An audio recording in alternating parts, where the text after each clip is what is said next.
Ready to go? Ready to go? Yeah.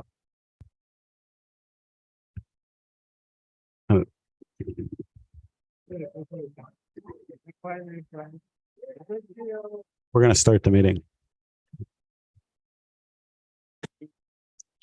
Hello, everyone. Counselor, I got it. Yeah, I got it. Sorry, Mayor. Mr. Clerk. Council, you ready? Mr. Clerk, we are reporting out a closed session. We have two items. First item, 4.1. Thank you, Mr. Mayor. Yes, council reporting out of closed session. The first item is to receive the report and that confidential direction to staff be confirmed. Someone like to move that? Councilor Gallo, second by Councilor Thompson. Comments, questions? Recorded vote. Recorded vote has been requested for the first item of council reporting out of closed session. Councilor Gallo, how do you vote? Councilor Gallo votes yes. Councilor Thompson? Councilor Thompson votes yes. Mayor Maracus? Yes. Councilor Kim? Councilor Kim votes yes. Councilor Gartner? Councilor Gartner votes yes. Councilor Weiss? Councilor Weiss votes no. Councilor Gilliland? Councilor Gilliland votes yes. The motion carries. Thank you, Mr. Clerk. Second item, 4.2. Thank you, Mr. Mayor. The second item of council reporting on a closed session is to receive the report and that confidential direction to staff be confirmed. Someone like to move that? Councilor Gilliland, second by Councilor Weiss. Any comments or questions? Recorded vote. Recorded vote has been requested for the second item of council reporting out of closed session. Councilor Thompson, how do you vote? Councilor Thompson votes yes. Councilor Gartner? Councilor Gartner votes yes. Councilor Gilliland? Councilor Gilliland votes yes. Councilor Weiss? Councilor Weiss votes yes. Councilor Kim? Councilor Kim votes yes. Mayor Maracus? Yes. Councilor Gallo? Councilor Gallo votes yes. Motion carries. Can you confirm in bylaw? Someone like Councilor Gallo, second. Councilor Kim, you second the confirm in bylaw? Thank you.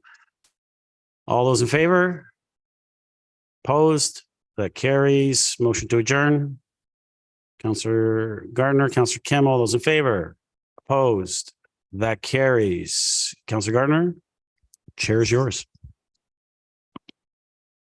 Thank you, Mr. Mayor.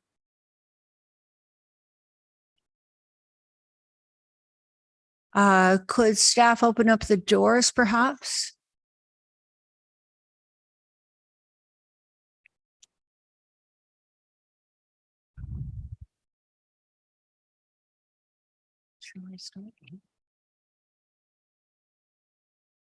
Thank you. The hour being 7:03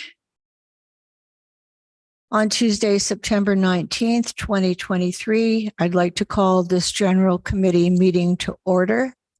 First, we have the land acknowledgement. The town of Aurora acknowledges that the Anishinaabe lands on which we live and work are the traditional and treaty territory of the Chippewas of Georgina Island, as well as many other nations whose presence here continues to this day. As the closest First Nation community to Aurora, we recognize the special relationship the Chippewas have with the lands and waters of this territory. They are the water protectors and environmental stewards of these lands. And as a municipality, we join them in these responsibilities. We further acknowledge that Aurora is part of the treaty lands of the Mississaugas and Chippewas, recognized through Treaty 13, as well as the Williams Treaties of 1923. A shared understanding of the rich cultural heritage that has existed for centuries and how our collective past brought us to where we are today will help us walk together into a better future. Let it be. May I have an approval of the agenda? Thank you, Councilor Gilliland. Thank you, Councilor Thompson. Any questions or comments on the agenda? All in favor?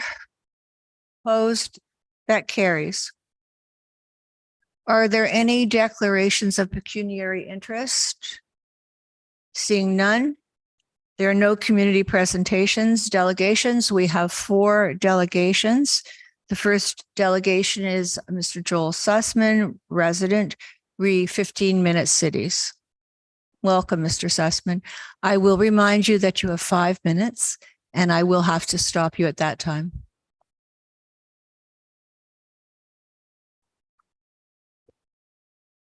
Good evening.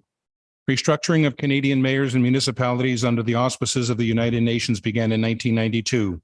PM Mulrooney signed Canada onto UN Agenda 21. Canada thus became a UN member nation state.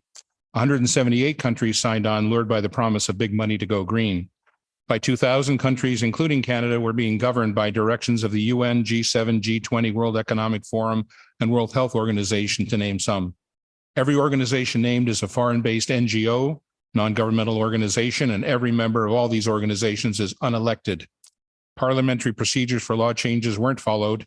In 1994, a municipal primer was issued to all local towns outlining how they were to restructure their governments. Though the municipal primer was a non-binding agreement, all towns adopted it. Our public officials, the mayor and councillors of that day, were partnered with a private corporation, the Corporation of the Town of Aurora, who appointed a chief administrative officer who helped implement the global agenda instead of a local one. The International Council on Local and Environmental Issues, ICLEI, became the main source of consultation to push and fund the global agenda. We remind you that the World Economic Forum and the United Nations signed a strategic partnership framework in 2019 to jointly accelerate the implementation of the 2030 Agenda for Sustainable Development. This is the same World Economic Forum whose chairman, Klaus Schwab, famously declared, "You will own nothing and be happy." This is the same Klaus Schwab who, referring to Canadian Prime Minister Justin Trudeau, boasted, "We have penetrated more than half of his cabinet." We would ask Mayor Maracas and the councillors, why should the citizens of Aurora bow down to the intrusive dictates of an unelected foreign entity? The fact is we should not, and we will not. What, you ask, does any of this have to do with 15-minute smart cities? Absolutely everything. SMART, S for surveillance, M for monitoring, A for analysis, R for reporting, and T for technology. Technology News editor Patrick Wood, 50 years of experience and expertise on technocracy, wrote, "The 15-minute city is a cover for data collection bonanza for technocrats who design and operate them.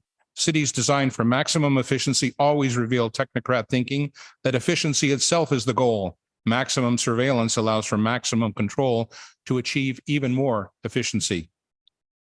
At its very root, this mechanistic thinking is anti-human. The 15-minute city narrative seeks to fool you in the guise of saving the planet, keeping you safe, and delivering convenience. It's actually the gateway to digital IDs and CBDC, central bank digital currencies.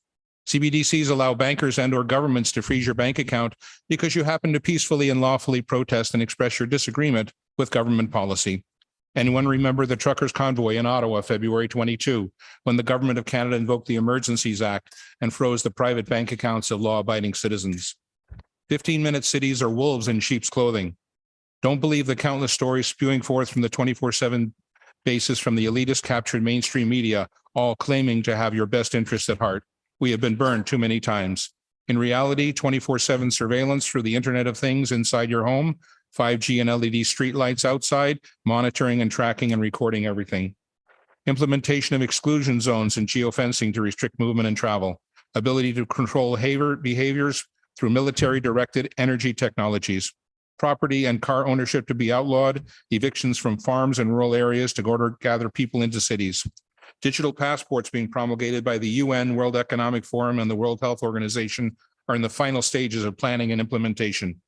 They are tied to social credit score, which is determined by compliance to government directives. These passports control all access and all aspects of life. Digital currency is being implemented to end cash and monitor all your spending. Your digital currency will be turned off or on depending on your compliance score. UBI Universal Basic Income is a state-controlled allowance forcing compliance by restricting access to food, money, services, and education. All of the above will enable climate lockdowns to be implemented easily, arbitrarily, and indefinitely. The real agenda of 15-minute smart cities is to monitor and control everyone and everything. In summary, in the coming days, Council will receive an electronic info packet which will contain the text of this delegation and other items. We, the citizens of Aurora, wish to enter into a meaningful, respectful dialogue with our elected members of Council on this complex, important issue. A key framework of that dialogue is a list of questions posed to Council.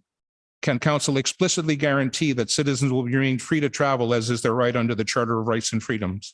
Can Council guarantee not to restrict access to essential services medical care, bank accounts, government pensions, utilities. Most importantly, we, the citizens of Aurora, need to have the conversation with council about exiting their non-binding agreement with the private for-profit entity known as the Corporation of the Town of Aurora. We need to turn back the page to a simpler time when open, transparent municipal government serving its citizens and working in their best interests ruled the day. We are your equal partners on this journey. Thank you.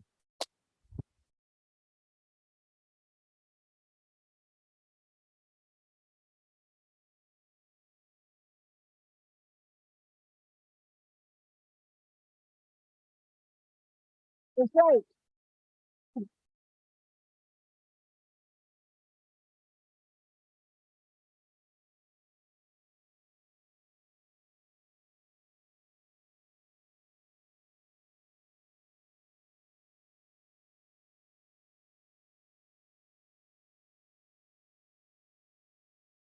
Thank you very much for a great show of support for this topic. I'm going to, do the counselors have any questions they would like to ask? Oh, motion, first of all, motion to receive. Thank you, Counselor Gillen, Counselor Weiss. Are there any questions of the delegate? Thank you. This is a motion to receive. Oops. Counselor Gallo. Thank you. I just wanted to thank you for bringing that to our attention. I'm not prepared to say anything other than it was intriguing.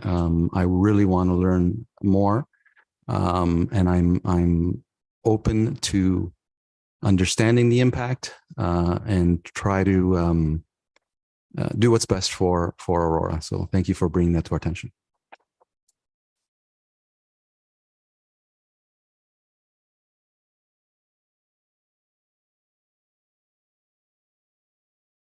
Counselor Gilliland. Thank you, Madam Chair. Thank you so much for coming and delegating today with passion. And obviously you have you've filled the chambers quite a bit in support of this. And I agree that, people want to feel they can roam free with their democracy and their rights and not feel that they're being tracked and surveillance at all times. And definitely I do want to learn more. And yes, you can ask questions and we can sit down and meet. I'm more than happy to have this conversation with you. In fact, I did actually have some conversations, funnily enough, with staff just last week about data privacy and the fact that smart technology is coming in different forms and what that looks like. And I really do hope that I can formulate some motion that will help protect our data privacy in here, because I don't want us to have a system in place where our privacy has already been at risk, or our privacy has already been compromised to that point of, to your point, of surveillancing. And I don't think the town of Aurora at all supports wanting to have that. But it's knowing and understanding that those privacy policies are in place. So we are safe and we do have that freedom to live and prosper in our own community without feeling like we were being judged or a social credit score. So happy to reach out and have the conversation.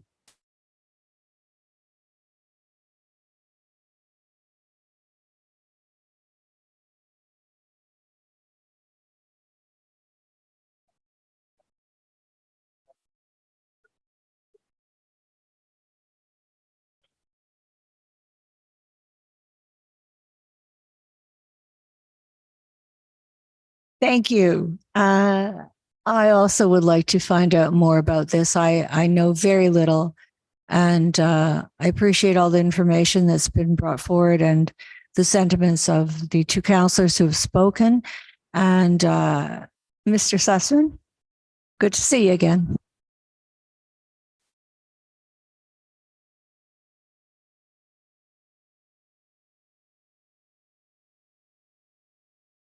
Okay. We need a vote, right? All in favor of receipt? Opposed? That carries. Thank you. Are you going to stay for the rest of our meeting? Okay. We are moving on to our next delegation. It is about tree removal at 912 Oaks Drive. Are the delegates here? Thank you. We might want to wait a moment.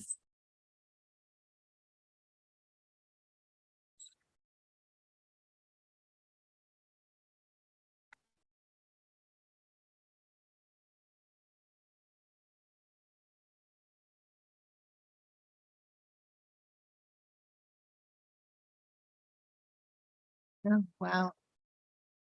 We have the fellow who's the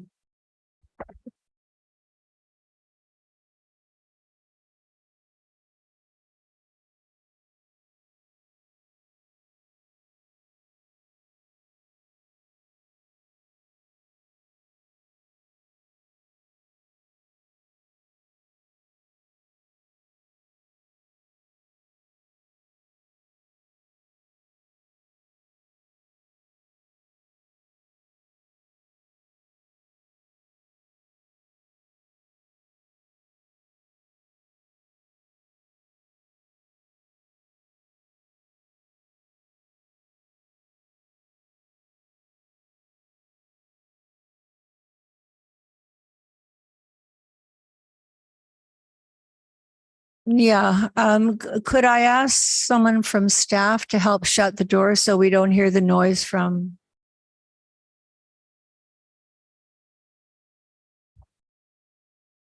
Thanks.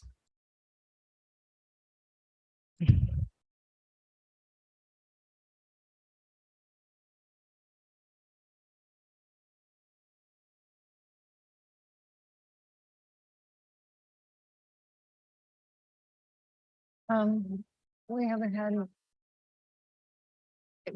had.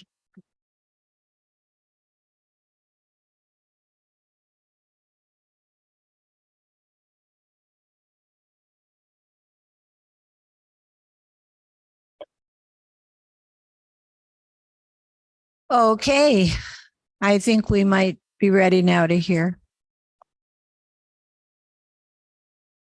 Okay, so I'm Leslie Olexa. This is my husband, Glenn. We've been residents in Aurora for over 27 years. Sorry. Yeah. Okay, I'll start again. See, this is Glenn, and we've been residents of Aurora for over 27 years. Yeah, still can't hear me? Okay. All right. So, what we've come to here to talk about today is our tree on our boulevard, which of course certainly doesn't, I'm just gonna stop you because it's not very fair noisy. to you to Yeah. have to talk over this noise, and we are almost really ready. Thank you. I think that's better. Oh, Okay, we're good. Okay. So again, I'm sure you've heard, I'm Leslie, this is Glenn, and we're here to talk about the tree on our front lawn. We've been residents of in Aurora for over 27 years, and we're happy to be here. We love Aurora. We have a concern with our tree. I believe everybody has seen a copy of our presentation. The main reason, although we feel like we have several because the tree is dying, that isn't the primary issue while we're here. The reason we're here is because the tree is covered in aphids, and it has been for many, many years. The fact that it's covered is covering our vehicles in a sticky sap all over them. And I know that there's other people in Aurora that have this problem. We find that ours is a concern, especially this year, because all of the aphid sap is attracting wasps, tons of wasps. Like, I'm not talking one or two. My daughter is allergic. She's anaphylactic to wasps. And there's been days when there's been upwards of 25 to 30 wasps on her car. And she's afraid to get into her car. And she's calling us to tell us that. So I don't want to dispute whether our tree is good or not. I know that ours is dying. I have a St. Linden in my backyard, which we planted about two years after the Aurora one was planted. And it's beautiful. It's thriving. It's not showing any causes or girdled roots like I've also shown in my presentation. And I have also spoken to a couple of arborists about that, and they agree that we do have girdled roots and that eventually it will kill our tree. So basically what we're saying is if the tree's going to die anyway, then we would like it to be removed so that we don't have to incur this inconvenience as well as the safety of us and our children. My husband, some days the stickiness on the windshield is so thick, he can't even drive to work without cleaning it off. We shouldn't have to be inconvenienced that way. And, you know, that is another health and safety issue in terms of he started to drive with that stickiness on his windshield, etc. So while it sounds like, you know, we love our trees, we planted one of the same trees in our backyard. So I guess a tree for a tree, and we're certainly willing to plant more. But in this circumstances, we don't feel like we should be inconvenienced any longer from a tree that is dying and is eventually going to die anyway. So basically. Thank you. Did you say this was a linden tree? Linden, yes. I know them well. Mhm. Mhm. Thank you. A motion to receive the delegation. Thank you, Councillor Weiss. Thank you, Councillor Gallo. Are there any questions? Thank you. Councillor Gilliland.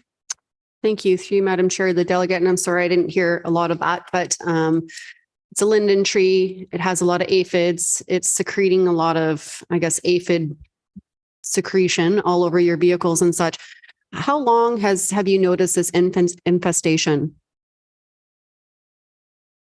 For approximately 5 years. We've had the town out to put insecticide on the leaves. It has done nothing.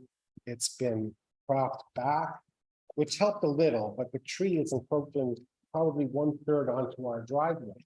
So we have no recourse. If I park on the right side of the driveway, the wind carries it over anyway. I tried to park on the street a couple of years ago. The neighbors were complaining that I was parking on the street. So I have no way of avoiding this situation as far as the tree goes. We have no recourse whatsoever. Thank you. And so for the last 5 years, we've been dealing with these bees and the sap, and the town has tried to do something. As far as like what has the town informed you as far as that you said it's going to die anyway? Was there any recommendations that were given to you in your opinion about the longevity of this tree thereafter?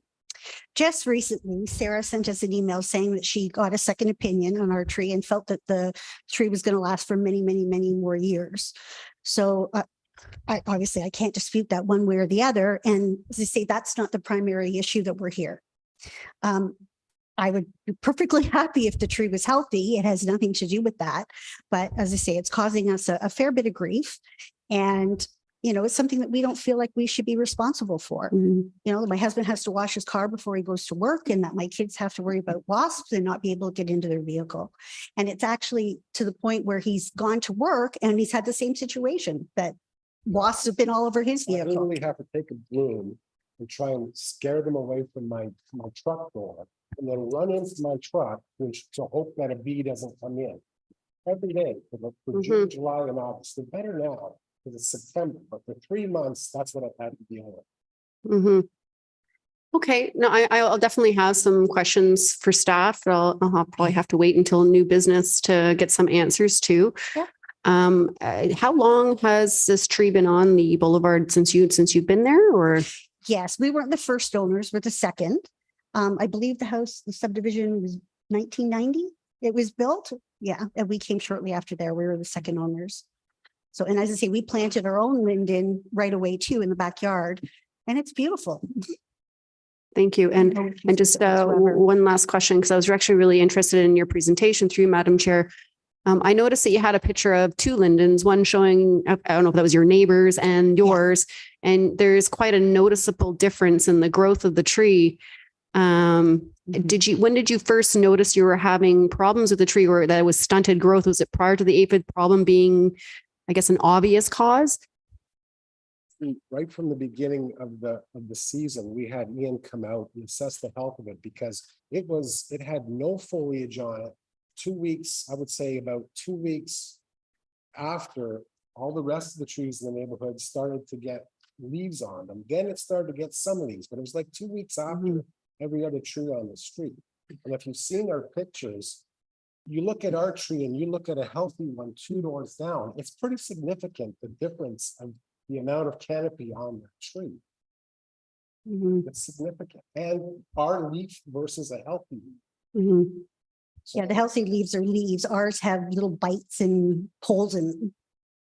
Thank you. everywhere. Thank you, through Madam Chair, and just commenting that I have a lot of experience with horticulture and trees, and lindens typically are a very good tree selection for a boulevard. And I've never come across a tree having this issue for that long. So it does pose some questions for me to staff and new business about this issue. And hopefully we can find a resolution for you, because this is not fun. And, hopefully we can find some relief. Next door to me to the west, the Williams house, they had the same linden and the same problem as we are now experiencing. And theirs was removed 2 years ago because the leaves year after year became less and less. They have one in the backyard that's completely dead.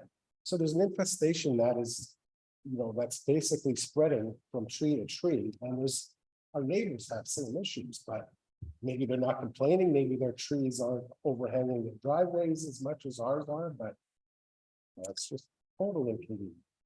We've spent a lot of time trying to make sure that our property, was looking good. We've always had a problem with our lawn because we have a bit of a slope.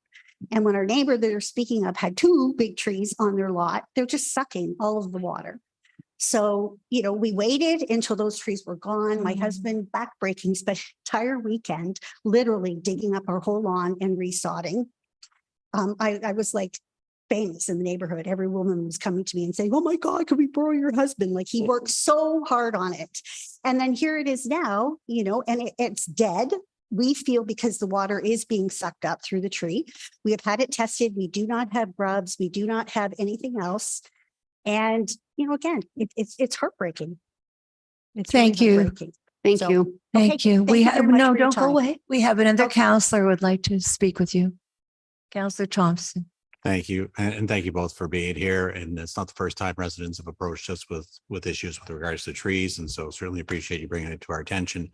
And I fully understand your request, but I'm going to ask you an alternative option. As a compromise, would you be willing to pay for the replacement of the tree? Say that again, sorry. Would you, as a alternative option, would you be willing to pay for the replacement of the tree? What would that cost be? I don't know, but it'd be something as a conversation. I know that Okay. that's not necessarily what you're advocating for tonight in terms of wanting the tree removed, but if there was a compromise and the proposal presented was to replace the tree to some degree, is that something that you would be willing to consider? Yes, we would be open Absolutely. to doing Yes, that we for would. sure. Thank you very much. For sure. We wouldn't have to pay for the removal of the tree, just the replacement of the tree, correct? In terms of further conversation, but that's certainly something that we just discussed. Just the replacement we'd have to pay for. I think the idea was to maintain the tree canopy on the street. We'd like to see it be replaced with something as an alternative option. No, absolutely. Thank you. Okay. I'll call the vote. All those in favor? Opposed? That carries. Thank you. We have another delegation. Busy night for us.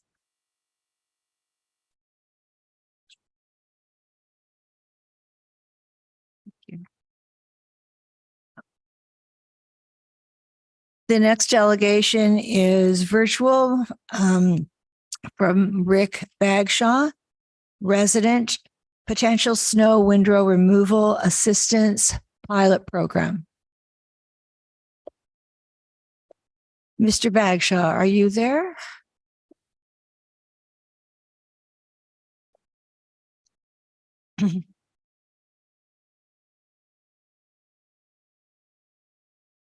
Hello, good evening, folks. Can you hear me? Hi, we can. Very good. So I assume everyone's seen my profile. I've been a citizen of Aurora for about 25 years.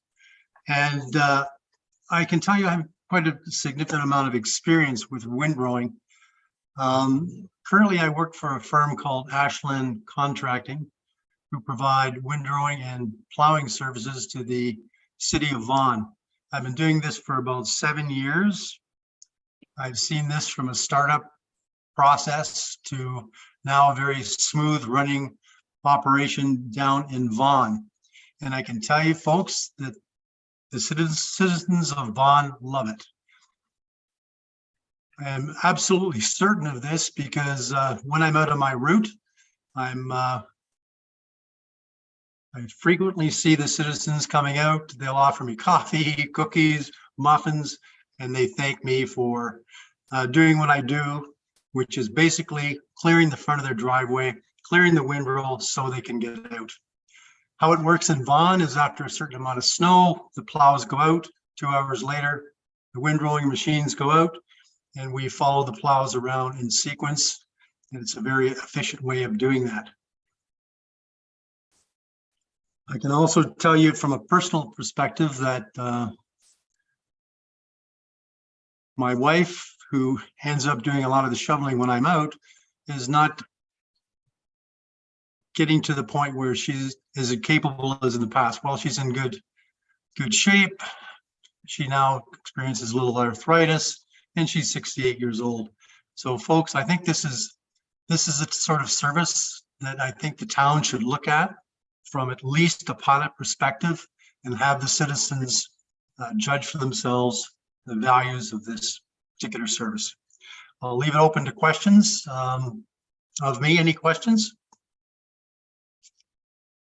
Thank you. I'll ask for a motion to receive, and then we can have some questions. Can I have a mover and seconder? Thank you over that side. Councillor Gillen, Councillor Weiss. Are there any questions for the resident? Thank you, Councillor Thompson. Thank you for coming tonight and talking. Just to clarify, what did you say was the lag or the time behind the plowing of the street and then the plowing of the windrow? Did you say it was a 2-hour variance? 2-hour variance, yes. And that gives the plows time to do what we call the primaries. So for example, in the city of Aurora, we might designate Aurora Heights as a primary. So they generally have to go down those streets several times. And it takes a little bit of time. So you don't want the windrows right on the tails of the plow. You want to give them a head start. And even with windrowing, all the streets are done in sequence. So the primaries are done first, and whatever is designated as secondaries are done afterwards in an efficient manner. Thank you very much. Councillor Gilliland. Thank you. Through you, Madam Chair, to Rick, just want to say thank you very much for coming to delegate today and giving us some of your expertise as somebody who does the weird windrow clearing successfully in Vaughan. I just had a question about, obviously you did the startup to where we are today, and obviously Vaughan has it town-wide, but as far as like the positive feedback on the town in general, did it start off somewhat small and grow into something that was town-wide because it was such a positive effect?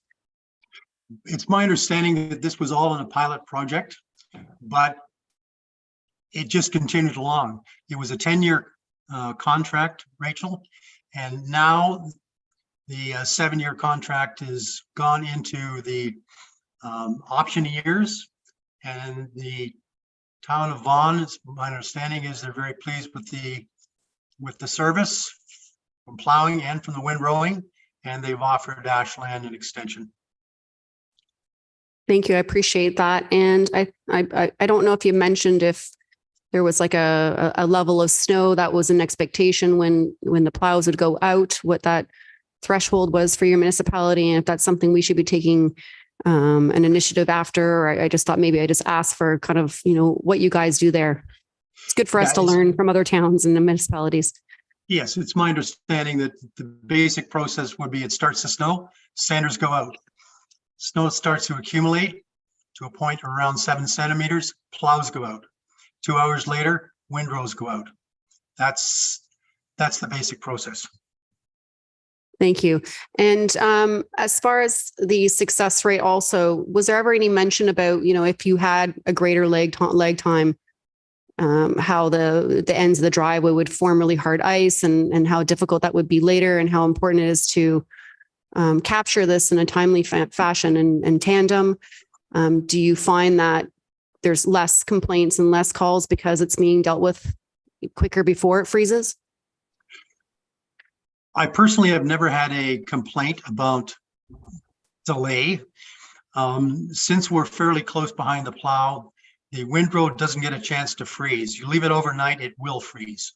So for example, if the resident isn't out at 3 o'clock in the morning, depending on when the plow went by, he's going to wake up to a mess. So we're always to the point where we ensure that the windrow is cleared before it freezes.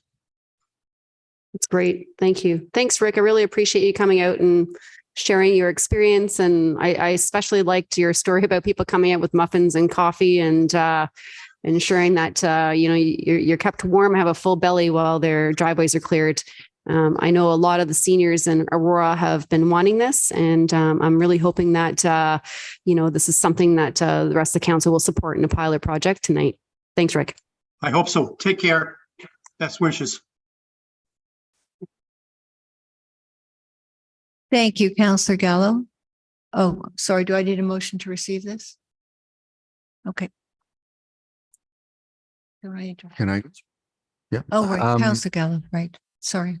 Through you, Madam Chair, to Rick, you may not have an answer to this, but I thought I'd ask anyway. It sounds like you do the physical work in driving the trucks to do it. But do you have a sense? I also realize that Vaughan has it's a citywide removal and about 80,000 homes. But do you have a sense of what the cost is per household? You may not know it, and that's perfectly fine. If that question is to me, I can't answer it. Okay, thank you. Thank you, Councillor Kim.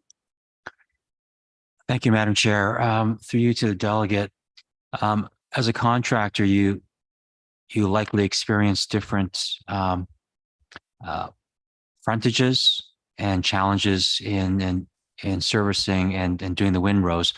So how do you go about handling removal of windrows in townhouse neighborhoods, because the driveways are narrow? You may not have much of a frontage or boulevard, and the strips are pretty thin in between units, similar to some single detached where there's only 3-4 feet between you and your neighbor. How do you go about depositing the snow in those types of situations? Okay, so there were two questions here. The first question is, how do you deal with rows of townhouses? A windrow machine is not suitable for that. So in that particular situation, I would not do that. There would be a cat go through that would clean all of that up and deposit it in some place, maybe the center of the road or off to the side. Windrow machine is not suitable for that particular situation because there's nowhere to put the snow. It will not lift it into a pile. It will clear it from the driveway. So the second part of the question was, if you have a tight driveway, what do you do? Well, if I look at my driveway, I've got plenty of room on one side and not much on the other. So what you do is you plow all of it across both driveways and you deposit it on the next one, if you can, or you can pile it up to a certain degree. So for example, in my particular case, the snowbank gets to about 8 feet tall. You can go that far. If it snows beyond that, you'll have to push it beyond the two driveways, and hopefully there will be a room on the next one. I've never encountered an issue where I couldn't manage it. Thank you. And my last question through you, Madam Chair, is one of the options in the staff report is to do the windrow for a single car in a potential dual car driveway. What is Vaughan's policy or rules regarding that? Do you do the whole driveway, the width of the driveway, or do you do single car? Councillor Kim, I'm assuming that's questions to me? Yes. The entire driveway is done. Thank you. And I would just add to that too. I mean, there are certain circumstances. I mean, there was some serious storms last year. Sometimes you have to do a driveway a couple of times to clear it down. But the point is, you need to do it properly. So whether the driveway is one one car, two car, or three car, it all gets done to the same level of efficiency and service. Thank you very much. Thank you very much for your delegation. All those in favor? Opposed? That carries. The next delegation is by Mr. Boris Gartsbein.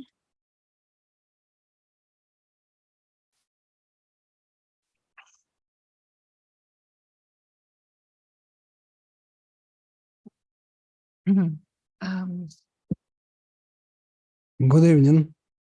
I am Boris Gartsbein, a resident of Aurora, and I'm here one more time to support the motion of Councillor Rachel Gilliland. I'm talking, of course, about the program for snow windrow clearing for seniors and people with disabilities. I guess all of you know what is snow windrow. It's pile of snow at the end of your driveway. And it's this pile of snow, it's creates after a plow has cleared the road. The snow windrows are much more difficult to remove than the snow from the rest of the driveway. The snow is salty, wet, and very heavy. It is a dangerous task for seniors. They have been breaking their backs and having the heart attacks in effort to do so. Many municipalities near Aurora, such as King City, Markham, Richmond Hill, Vaughan, Stouffville, have the snow windrow clearing services. The services are different, but all of them are taking care of seniors and people with disabilities. Please do something similar for residents of Aurora as well. I am talking on behalf of many people. The petition for a program for snow windrow clearing for seniors and people with disabilities had been submitted to the town council in May. There are about 150 signatures. The majority of the signatures I collected working on the small area where I live. I haven't knocked on the doors. I just talked to the people I met on the street. If extrapolate that number for the whole town, there would be thousands of people who want these services.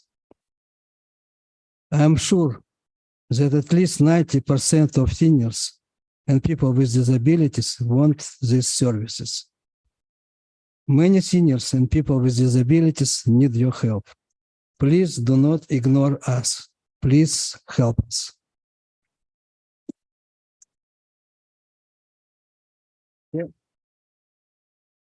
Thank you. Thank you, Mr. Could you stay at the podium? We have questions for you. Councillor Gilliland. You need to receive it first. Oh, motion to receive. Councillor Gilliland, Councillor Kim, Councillor Gilliland. Thank you. Through you, Madam Chair, to Boris. Thanks so much for your continuous effort in advocating for Windrows. I know you've been working tirelessly about this over the last few months, and even during the summer when people are on vacation, we've kept in touch. And I certainly know you've had a lot of conversations through people at the senior center as well. So I really do appreciate that. For council, there was a petition attached to the consent agenda tonight. And I know some of the questions had come up within our report. So through you, Madam Chair, to Boris, and was, in your opinion, the people who had signed your petition were the majority or 100% to your knowledge, senior citizens? I would say about probably 95% of the seniors, but some people also saying, okay, we will support them because we understand the problem with the seniors and people with disabilities. So among these signatures, few signatures of the people who are not seniors yet, but I could tell you the truth. Everybody eventually becomes senior. Okay. Thank you. Thank you. Through you, Madam Chair, just real quickly, some of the primary concerns that you heard through residents that really want to support this was injury, the number one request and assistance? Was injury the number one thing? Sorry, could you People getting injured from picking up, like shoveling the snow, yeah. Windrow. I'm assuming a lot of people are in support because of the capabilities and the injury involved from the citizens trying to remove it. Yeah, of course. Yeah, sure. Yeah. Yeah, of course. Just Yeah. wanted to confirm with you that Yeah, was, no, I had same experience myself. So yeah. Okay. appreciate that. Okay, Okay. thank you. Okay, well, Stay here because other people have We questions. have some more questions for you. Mayor Maracus. Thank you, Madam Chair. Through you, Boris, thank you for coming this evening. It's great to see you again. I know that we had our discussion in my office when you came in. I still got my notes from that day that we had the discussion. And I'm glad to say that, as I told you that day, we'll get this done. Well, today we're going to get it done. So don't worry about it. I'm confident that we'll have a pilot in place for this coming year, unless something disastrous happens at the stable. okay, thank you, Mr. Mayor. Thank you. Thank you, Council. Thank you, Mr. Gartsbein. I'm sorry, I can't accept it. Sorry. Okay, I am going to call the motion. All those in favor? Opposed? That carries. Thank you. We move on to the consent agenda. And I believe that is the petition. Yes, that was the petition for snow windrow removal. May I have a motion to approve? May I have a motion to approve the item 7.1? Thank you, Mayor. Thank you, Mr. Mayor and Councillor Gilland. Are there any questions or comments? Okay. All in favor? No, but they don't understand. Opposed? That carries. The advisory committee meeting minutes are there. Does anybody want to pull anything for comment? Okay, then a motion to approve 8.1 and 8.2. I'm looking at this side of the table now. Sorry, Councillor Gallo. Councillor Reese. All those in favor? Opposed? That carries. Coming to consideration of items requiring discussion on the regular agenda. So 9.1 is the issue at hand. May I have a motion to put it on the table? No. Thank you, Mr. Clerk. I could either take a motion to receive or a motion to receive with an option, but we could receive first and then you'll move the recommendation. Oh, so we're talking about option 5. Yes. Yes, I need a seconder for that.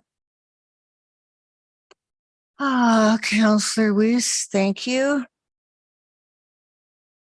Councillor Gilland. You have the floor. Thank you, Councillor Gartner. I just had a couple comments for you, Madam Chair, to Ms. Teekamp. I know we had spoken earlier about, I know it was mentioned, Councillor Kim, about the one driveway versus whole driveway, and you had an answer for me on that, and I was pretty satisfied with that as a overall protection. I thought perhaps maybe you could touch on that a little bit. Through you, Madam Chair. Yes, the discussion was about the width of the plow that we would have for the removal of the windrow. The report speaks to a minimum width of 2.5 to 3 meters. As I said, that is the minimum. So we will do everything we can to clear a full double car driveway. But as winter progresses, snow load, we may have issues with storage, as Councillor Kim alluded to. So in that case, it may impede onto that second driveway, but we will maintain a minimum width of 1 car width into the driveway at all times. Thank you. And I also had questions about the application process, and I was pretty satisfied for what you had, but because we're just initiating this now, that if we were to approve this tonight or not at council at the end of September, that you would keep the application process open till December, so at least people could have the opportunity to partake in the program. Yes, so we are recommending that the application timeframe be between October 15th and November 30th. So that'll allow people about approximately 6 weeks to apply, and then the program will initiate December 1st. Thank you. And just through a conversation about your confidence in being able to at least staff, the expectation now with the pilot and the size that it is. And then if we have an overwhelming response, you have something in place to at least kind of, address the situation if we have a really large uptake. But in the meantime, if you could just at least kind of express a little bit of your confidence in what is being presented in option 5, just for others who might have reservations. Ms. Steenkamp? Through you, Madam Chair. Yes, so currently we, in the report, I discussed or presented a scenario based on 20 snow events, which is similar to what we had last year. That also would involve 4 staff and 500 driveways if we have the full uptake is of the 1%. Most municipalities in the first year of implementing a pilot or even the program have seen, maybe half that uptake. So if we do get the full uptake of potentially 500 driveways, we're confident that we can deliver it with the 4 staff that we've asked for seasonally to perform the works. If we do have more than the 500, we do have staff available and we can redeploy them from our full-time complement. When we're running a snow event, basically we're out plowing till it's over. So none of the other service levels really come into play at that point till the plowing's done. So we do have complement to draw on if we need to. Great.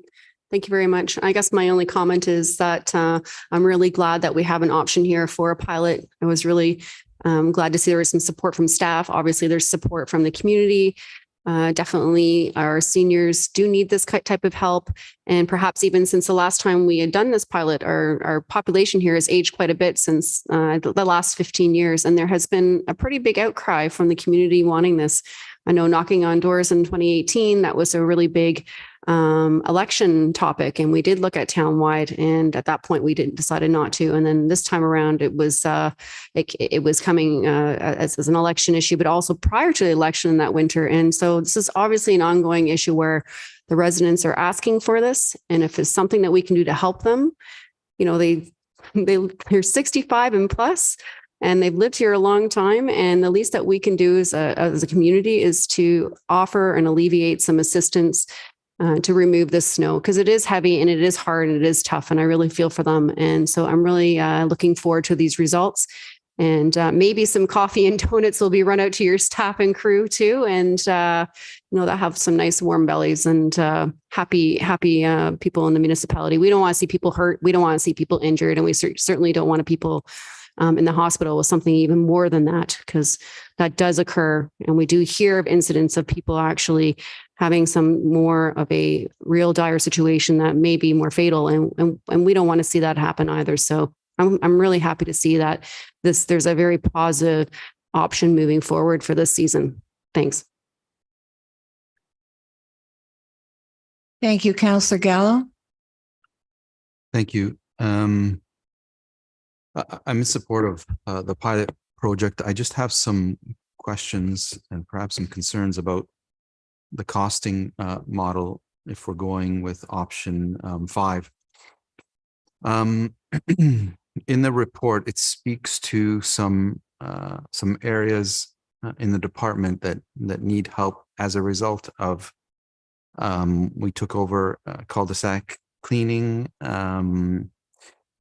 We have strained resources on other areas, forestry, ice rink maintenance, the tree canopy covers increases in the urban forest, matures, it's become clear that our staff levels are not able to keep up with the required pruning cycles as per our service level standards. And the option that's before us is to do it in-house. And in table 4, it speaks to a cost of $90 per driveway. For us to do it in-house at $45,000.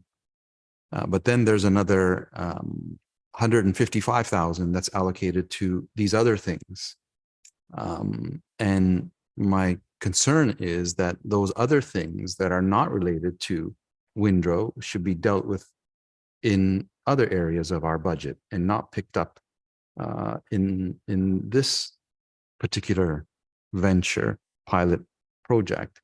I'm not understanding the connection between the two. Maybe staff could help me understand how tree pruning and everything else that's listed there is related to Windrow, and therefore we need more staff to in this budget. Through you, Madam Chair. Thank you. Ms. Teenkamp? Through you, Madam Chair. So essentially, to put it this way, let's go to the contractor. If we secured a contractor, we would be paying them for a truck and for standby to secure that truck for the winter season. So when we spoke to our contractor, just to secure the truck and the body for the truck to be available at our request, they would require $36,000 per vehicle for the season. On top of that would be then the additional charge rate per hourly for driveway clearing. So when we did the math and factored it, that would be, $120,000 for just having a truck sitting there and a body waiting. So when staff looked at it, we looked at those factors and thought, you know what, if we bring the Windrow service in-house, we can deliver the service using seasonal staff for the same cost of the $120,000, but they would be staffed with us 8 hours a day, 5 days a week. So when they are ready to be deployed for snow, they'll be deployed for snow, but in the remaining time, they'll be available to help us address some of the service levels and struggles that we've been having in years leading up to this. So rather than pay the contractor $120,000 just for a truck sitting there, if we brought the staff in-house, it made more sense to us from a business case. So through you, Madam Chair, the $45,090 per driveway at 500 driveways, that captures the cost of staffing to do the Windrow. Is that accurate? And through you, Madam Chair, yes, that's correct. That is an estimate based on 500 driveways, 20 events, and the estimated time that we anticipate it would take those 4 staff to do the work. And the additional $155,000, I'm still not making a connection because some of the stuff that's listed in the report has to do with summer maintenance, treating prunes. It has to do with outdoor rinks and stuff that's needed. And I'm not debating whether we need the extra staff or not. My question is, do we have to allocate it into Windrow and why? If we're just comparing to what it would cost us to go outside and contract it, have we done comparables to other municipalities? I did a very superficial, quick research. There was an article in the paper regarding Georgina, and they have 500 driveways that they do. And they quoted, according to Michael Voss, roads operation manager, the cost of next year's program, this was from 2021, so it would have been 2022, based on 500 residents and 14 weather events, is estimated to be between $84,000 and $112,000 a year. So between $168,000 to $224,000 for contracted service. So I'm questioning why our contractor, and I realize in the report it says we can't really go out to tender and go out there. Maybe they're taking advantage of this situation, knowing what we're in. but clearly other municipalities are getting 500 driveways done for significant half at the high end, half of what we're being charged. So I think on the costing side, I think a little more work needs to be done. We need to ask, how are these municipalities getting it done for those costs, yet our contractors is charging us on the high end double. And should we be using in-house staff and that financial model compared to what our contractor would have charged, $250,000, and adding in their additional staff for other work? Again, I'm not debating whether those staff are needed, and I'm sure they are, and I'm happy to look at those at budget time to see the necessity of them, and if they need to be hired, they need to be hired, and we do it outside of a Windrow that's not linked to Windrow. Those are my thoughts. Councillor Thompson. Thank you. First off, I support the concept. My questions really pertain more towards some of the details because I want to be able to manage expectations. So through you to Mrs. Teamcamp, just so I get a better understanding, we're throwing out the number of 500 driveways, and I just want to have a sense of how that was picked. I mean, to the best of my knowledge, there are at least 17,000 households. So that, if I do the math, that means we're saying only there would be a 3% uptake on this particular program. But if we go by demographics and age, we know that there's more than 3% of Aurora residents are over 65. So you would think that there would be a greater uptake. So how did we arrive at 500? Ms. Steenkamp. We just spoke to similar municipalities in the same size and just got an average of what their uptake was for the program that had a senior program. And on average, they were in around that 500. Because I think, it's interesting to hear Councillor Gallo quotes 500 households participating in Georgina. If you go by a population and try and draw apples to apples comparison, it would be significantly more than 500. So if it is double that, how do we plan to address that, and what would be the additional costs? Through you to Mrs. Teamcamp, please. Ms. Steenkamp. So at this point in time, I think because we don't have the data, we don't know how many people will apply for the program. I think partway through the application period, we'll probably do an assessment on it, see what the uptake is, and maybe plan for some projections. But currently right now, we don't anticipate really any more than 500. I think we can probably deal with the remainder in-house if it's upwards of 700. Once we cross that threshold, we may run into some issues where we may have to secure additional staff to complete the service. Sorry, I just kind of wanted to point out that Georgina did put a cap on their threshold. Thank you. And then just in terms of the service level standards and sort of understanding the impact. So we heard from one of the delegates tonight that in Vaughan, it's a 2-hour window. They follow behind, and so they'll do it. But if I was reading the report, it seems to indicate that the Windrow equipment would be dispatched within 12 hours after the road plow. Is that what we're proposing? Is that there's going to be a 12-hour lag between the street being plowed and somebody's windrow? Through you, Madam Chair. No, we are proposing it to give you a scenario of plowing. When plows are deployed, as the contractor who was on delegated today indicated, primaries are completed first. So those are the primary streets in town. That takes us, according to our roads staff, in around the 4 hours. So at that point in time is when we would deploy for Windrow, because we need to complete the primaries first. So realistically, I'm suggesting within 6 hours that the plows will be deployed for Windrow.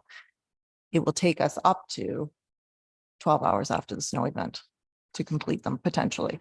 And that's to allow for, breakdown staffing issues, potentially a significant amount of snow. As you know, every snow event's different. We could have a different amounts. It may take longer. And as the season progresses, less places to store it. It's hard to pile. It takes longer for staff to actually do those Windrow programs. So there's an allotment there in that timing. We fully think that we'll supersede it on most cases, but there will be instances when we won't. Thank you for the clarification. I think, that's one of the comments I often hear with regards to other municipalities and talking to other elected officials is, managing those expectations, because residents, if they're signed up to this program, snowplow comes by at 8 a.m., clears their street. And then in some cases, it's, multiple hours where they feel like they're still locked in their homes because they're waiting for the Windrow equipment to come. And then the day goes by and it's, 8 o'clock at night before it finally gets cleared. And so that's where issues get created, because all of a sudden they feel like, the service let them down. And so I think it's really important for anybody that signs up to the program that we're clear in those expectations and in those service levels. And so they fully are aware of what to expect, so that it doesn't create an issue down the road. My other point was, just so I wasn't clear, because again, it was saying about the clearing in the residential driveways, that it would be approximately 2.5 to 3 meters. So it won't be the entire driveway in some cases? Through you to Mrs. Steenkamp. Ms. Steenkamp. Through you, Madam Chair. We will clear the whole driveway, but in certain cases, depending on the snow load, the type of year that we're having, we may not have opportunity to pile it appropriately in other areas. So in that case, it will encroach onto the driveway in some cases, and then we will lose width and storage capacity. In speaking with other municipalities, most of them do not do additional clearing. They don't go around doing pickup like we would have cul-de-sacs and things like that. But they do indicate that in some cases that they do, when things are a little bit slower, when they have some time, they will make an effort to, in those tight areas, like where there's townhouses and things, once or twice a season, they may go around and remove some excess snow. Great, thanks. Because part of the impetus of this program is it's identifying the need, especially amongst seniors and those with disabilities, and the idea is to assist them. And yet, if you're only clearing half the driveway you're leaving, that would still leave them challenged to figure out how are they clearing the rest of it. So again, just in terms of those service standards. It's also mentioned in the report that in some municipalities, they choose not to clear windrows on garbage recycling collection days and wait until the following day to do it. Are we proposing to follow that same practice or not? Through you to Mrs. Steenkamp. Ms. Steenkamp. Through you, Madam Chair. At this time, no, we're not. We've had some conversation with our waste provider, and the challenge is going to be, we will endeavor to do it on the same day. But it's an education piece that residents need to place it on a certain side of the driveway. Because as you can appreciate, the plow comes down the road on the right-hand side. So the natural progression to plow would be to the left-hand side of the driveway when you're looking at the house. So then therefore, the recycling and waste needs to go on the right-hand side. Yeah, and I think you mentioned the key term is the communication. I think that working with the communications department to make sure that the expectations are clear, how the program will work, so there's no misunderstandings, and that it can be as effective as possible is great. Final question really is, it's touched upon a little bit with regards to the overall cost. You identify in option 5 that it breaks down to about $90 per driveway. And just so I understand this, you base this on 20 snow events. So in theory, it's only costing $4 to clear the driveway on average. I'm dividing 90 by 20. Because if that's the case, I mean, people might say, I'll give you $5 to come clear my driveway every time I need it. I'll have to look at that. Okay, because I mean, I'm just doing the math, because you're basing it on 20 snow events, but you say at the end of the day, it's only $90 to do it for the whole season. Yes, let me double check that figure Thank for you. Thank you. Councillor Weiss. Thank you. And I guess I want to make a comment, but we had a Ward 1 meeting on Wednesday of last week, and this was discussed in that group of people that advise us, and they recognized the problem immediately. They wanted to have something done about it. So I want to thank you for the work that you've done on this. And in fact, the discussion was about seniors and disabled people.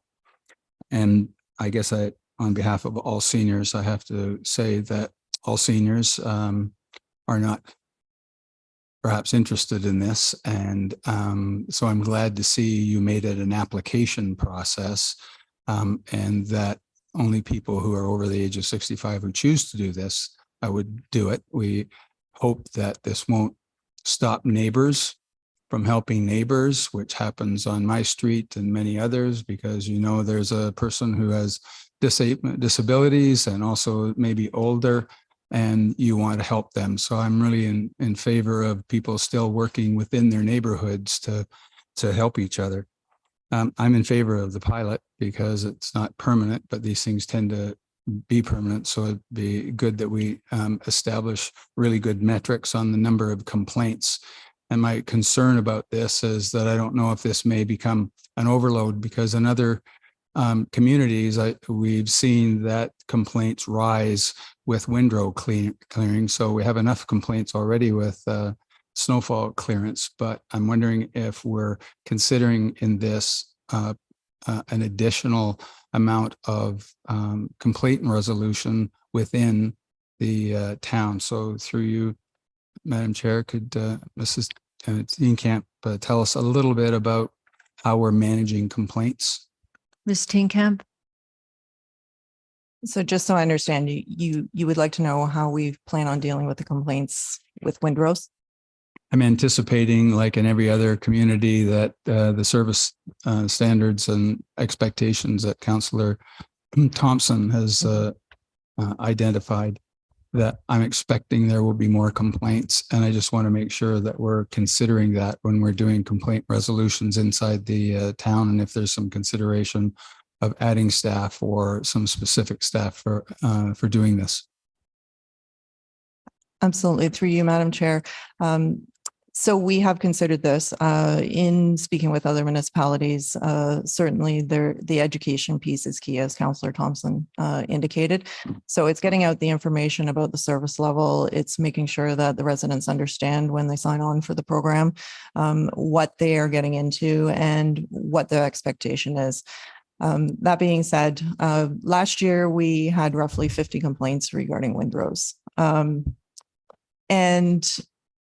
And while we anticipate more, especially with respect to this program, we do have the capacity with some of our administration staff internally at JOC to deal with that. So certainly for the pilot, if we expanded the program to a full-time basis, we may see that we need more of a staff complement, but at this time, when we're doing a pilot, that we feel that we can encompass that into house.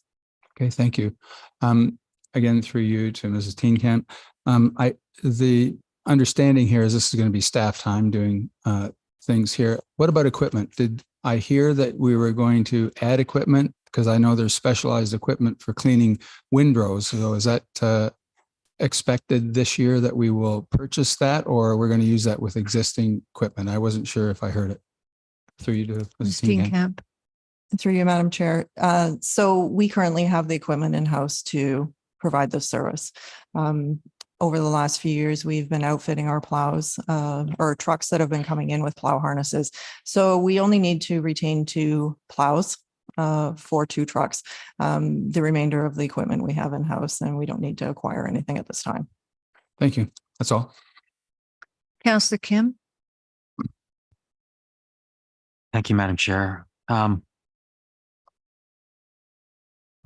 I'm in full support of seniors who are incapable of shoveling their own driveways. Get support as needed. I know several seniors in town who gravely need the service, and often I know in my neighborhood, my son and I have helped out in places. So the need certainly is there. And, I grapple with, is this municipal responsibility, provincial, federal? But because we're the closest to the ground and we have the most access to our residents, it does seem reasonable that we should take the responsibility. Unfortunately, we don't have the tax revenues to in my mind, to support that. But if we want to increase our taxes to do that, and as a compassionate society, we go ahead and do that, I'm all for that. But I think before we make a decision tonight and in council, if we're tethered to reality, we have to realize that once we roll this out as a pilot campaign, it's going to be a full-scale program for subsequent years. We're not going to take this back. No one's going to say that we don't like this program when they've had this, when they've had their Windrow cleared after one season. So I think what we need to make a decision on is essentially we need to have a better understanding of what our overall budget is going to be, because I suspect that it's not just going to be 50,000 or 200,000, maybe double, triple that. And we need to better understand what that figure is so that we can anticipate during budget time. And we know what we're getting into, managing our own expectations. And as Ms. Teenkamp stated, that there are downstream impacts, which is if someone's not satisfied with the Windrow clearing, they're going to be calling into the JOC or calling Access Aurora, and there's going to be more staff complement needs there.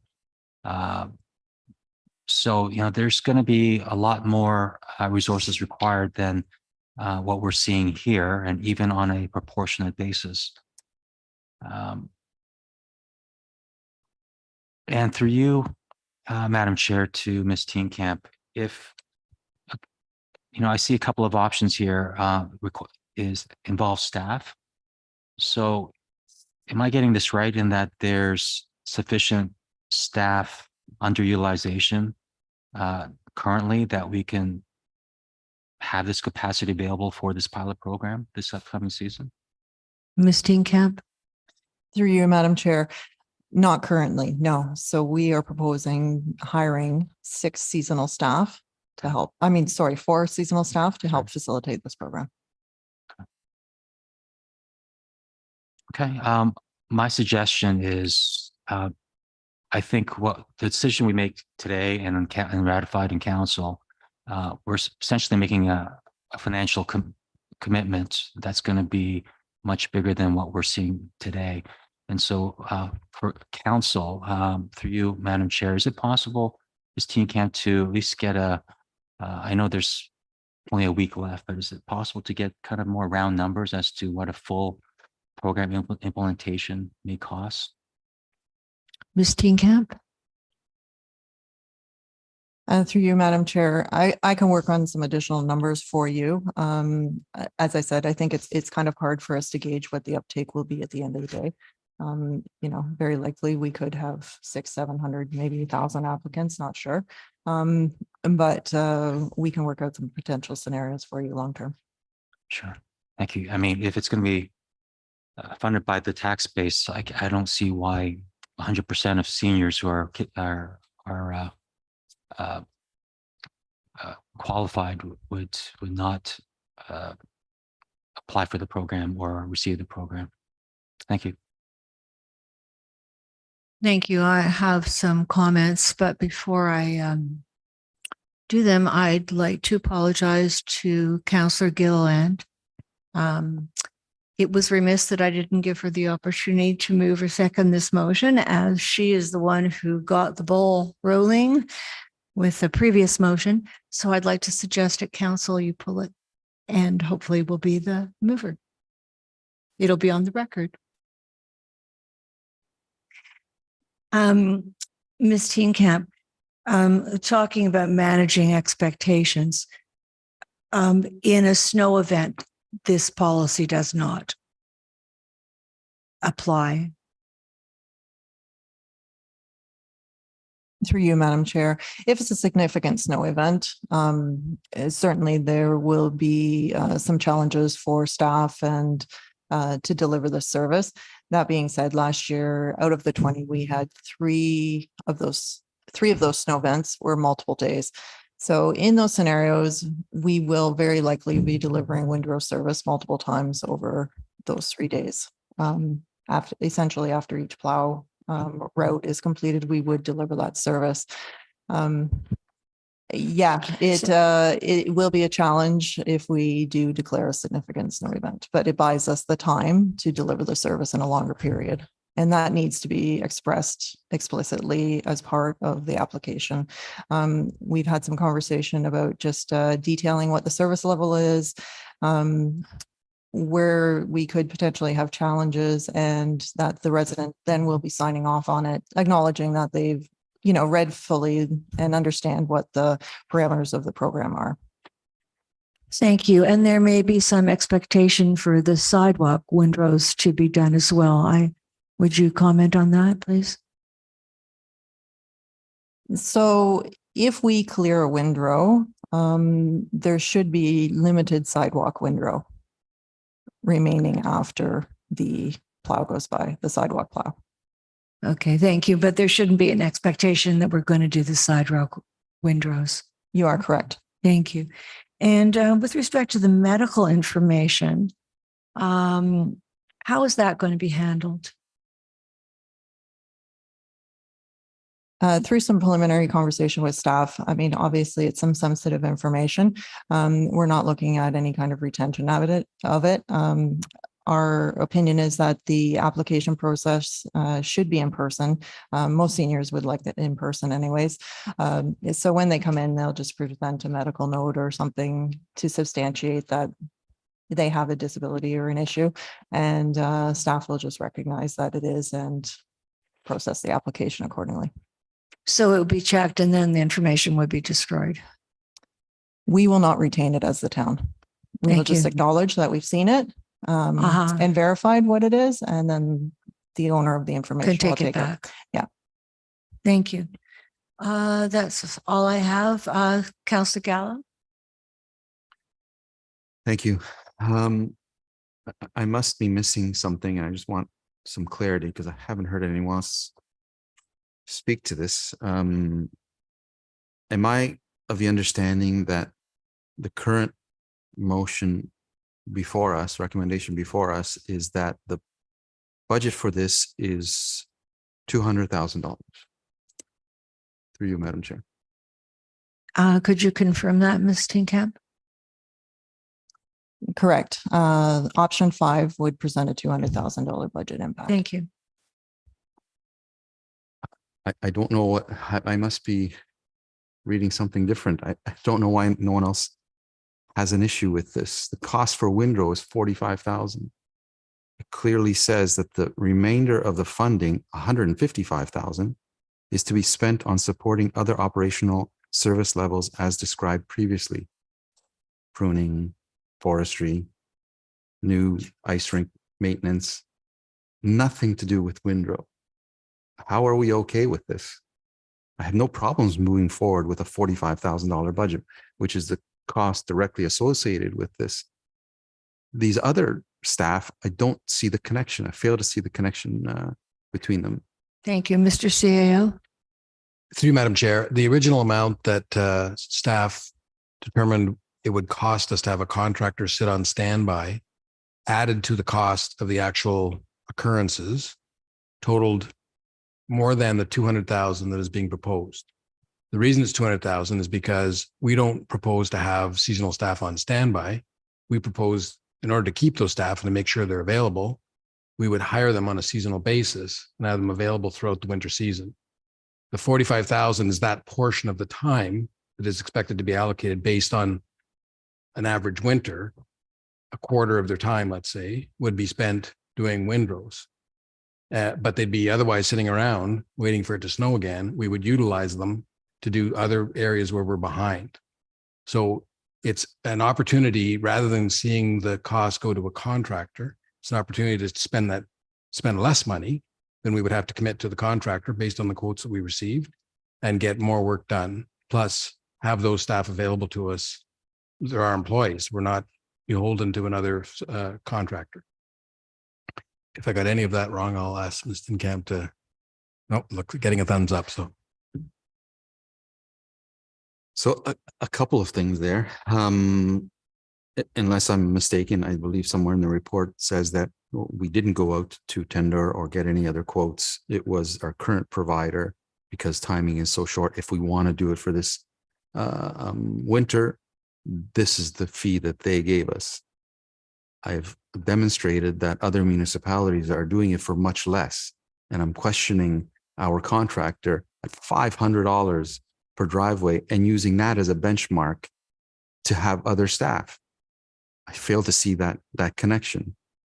In addition, on page 5 of 14, says costs associated with delivering a Windrow program may vary greatly between municipalities due to volume, level of service, makes sense. Method of delivery of service. Windrow clearing costs range from $25 to $140 per driveway per season, not $500. We need to understand why our contractor is charging us that. And is that the reality out there amongst other municipalities? Georgina clearly isn't.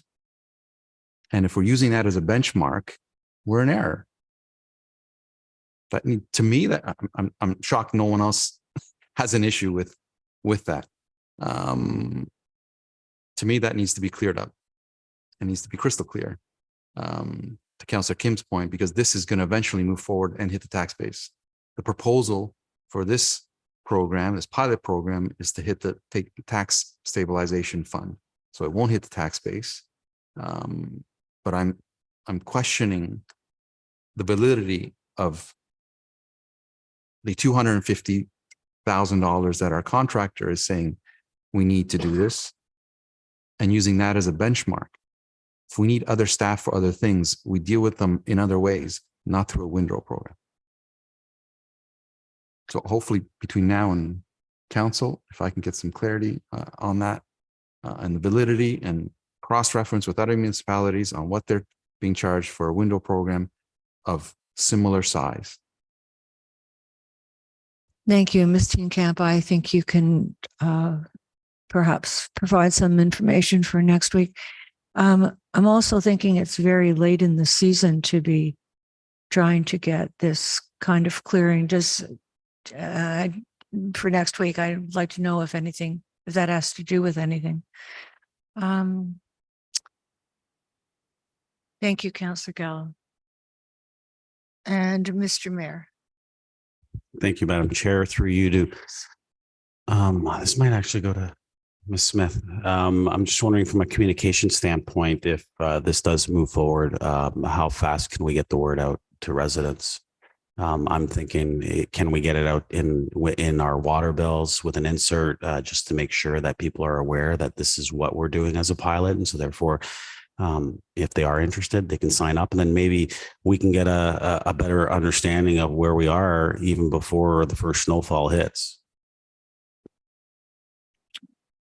Ms. Smith. Thank you. Through you, Chair, to Mayor. I think the timelines will be really tight.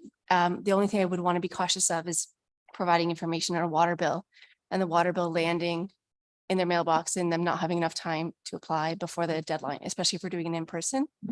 So I think the timelines would be tight, but we can certainly place ads and spread the word as best we could. Thank you for that. And I think that I don't think that would be the only way we would do it. I know that we would do it also social media. I just thought that I think that it would be beneficial if we can, depending on the timing, as you mentioned, whether it's the water bill, whether it's their tax bill, if we can put an insert in, because we know some people don't necessarily use social media. Some people might not see the paper. So any avenue that we can get the message out, I think is beneficial for our residents to be able to understand that we are implementing this pilot project if we move ahead with it. Thank you. Seeing no more questions, Councillor Gillen. Sorry, thank you. Through you, Madam Chair, to Carly.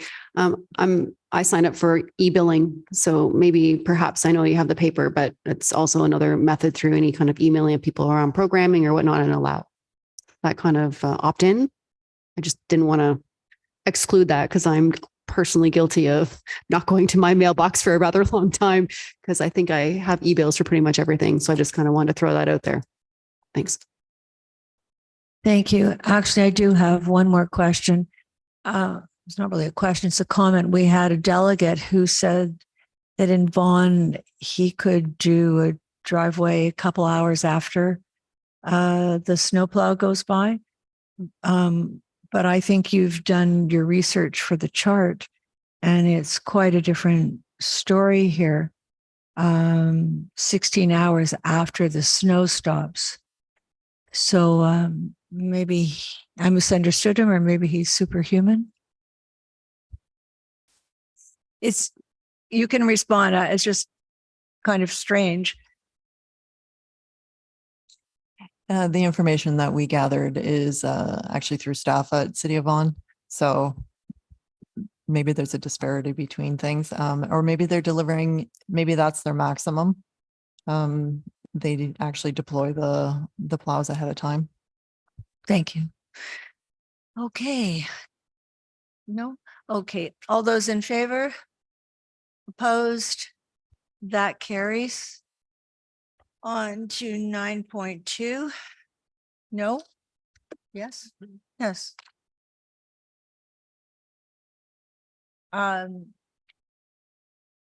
Could I have a mover and a seconder of the motion? Councillor Gilliland?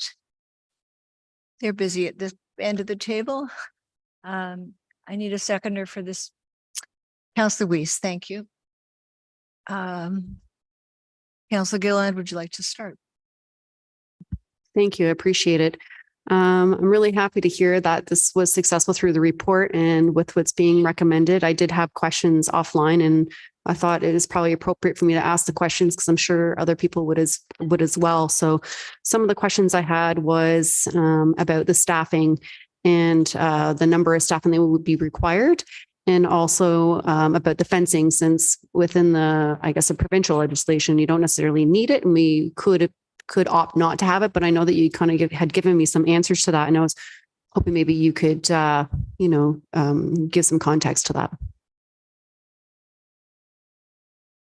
Through you, Madam Chair, to Ms. McDougall. Thank you, Ms. McDougall. Through you, Madam Chair.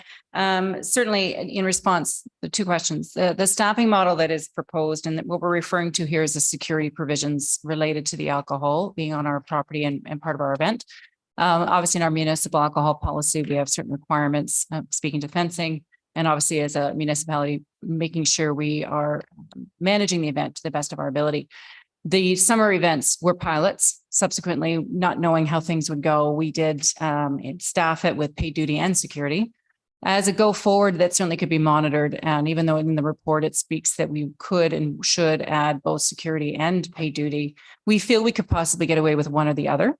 And on the days and times where our own bylaw staff are able to attend, then we wouldn't need to fund paid duty and or security staff. But ensuring we have enough coverage for the number of entries and exits of our site is important. Fortunately, Town Park already is semi-fenced, as you all know, with the iron fencing around it, and there are already restricted entries as it is. The added fencing, again, part of our provision in the municipal alcohol policy requires the town's responsibility to obviously manage the site and ensure the alcohol does not leave the property. Subsequently, the security measures are put in place from the personnel, but then the fencing helps establish those ins and out points, enabling us a more clear ability to control that. The fencing that was added this year was a picket fence and just sort of blocked off the corner behind the bathrooms. Because that was sort of I'll call it an escape route. It would have meant that entry point would have been a fourth entry point in our site that would have required security and personnel. So if we didn't fence it, we'd have to staff it. And we felt that the fencing might have been an easier way to control that entry area. So certainly evaluated this summer, we feel it might have been a little bit higher need, but we didn't know. Now we know a bit more, and we'll monitor as we go forward with regards to personnel. But we would like to proceed. If the town park is the site for the alcohol provision, that little added extra fencing just adds an extra component of security for us. Thank you. Thank you. And through you, Madam Chair. Also, I kind of wanted to ask you a little bit about the variety of options for beverage purchasing. And I know that the Armory was there and no other vendors. And I think part of my motion too was, let's figure out what barriers are there that, perhaps maybe other choice vendors giving a variety that maybe wouldn't work. And I understand obviously sales plays a role, and if you have too many vendors, but at the same time, I've heard some feedback that whether it's the permitting fees, I'm not so sure exactly what that is, and specifically, but they've said it's just not worth spending the permit fee, I believe that is through our policy, for that evening. And so I wanted to ensure that maybe we had some sort of review of what that could be or look like to make changes to make it a bit more viable to allow choice, whether it's, supporting local breweries like Red Thread or Market Brewery or the Rotary Club or Hockley or whatever. And they're all local people that, we have utilized in the past. Is that something that we could review? Because I know that's something I did ask for. Through Madam Chair. With regards to the requirement of the review, absolutely, we certainly can do so. With the expenses on the LCBO of a permit holder or a vendor to offer alcohol, they have to obtain a special occasion permit at their cost. We as the town don't have any say in what that costs or the requirements that they have to fulfill in that way. The only other cost they would have is obviously the purchase of the booze that they are a part of their permit. They'd have to house that, store it, or take it off site. So the costs to them are not prohibitive if they feel they can make the revenue and return on the sales that they can make. Going forward, as we did this year, we did a call of interest. We only at the time got 2 interested parties. The Armory was one. The other party was not a local Aurora brewery offerings.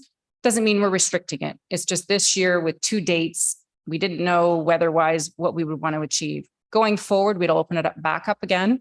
We are open to suggestions. I think the measure of make it worth their while is our biggest question. And it will be up to them to decide if they wish to bid on it or not. But we're not against having multiple, but I think they have to be aware in advance that might also happen and could cut into their sales. So we'll open it back up and have no other issues with regards to alcohol. And it'll be up to the bidder that submits. Thank you, through you, Madam Chair. Thank you so much for that, because I want to see an exclusive approach to that. And so it's nice to know that we are open to reviewing our policy. If there's some changes to be made, I understand we can't make any changes to the Alcohol Gaming Commission of Ontario and their fees, but at least perhaps if we look at our own policy and if there's ways that we can make it easier for vendors to participate, then I'm open to that idea.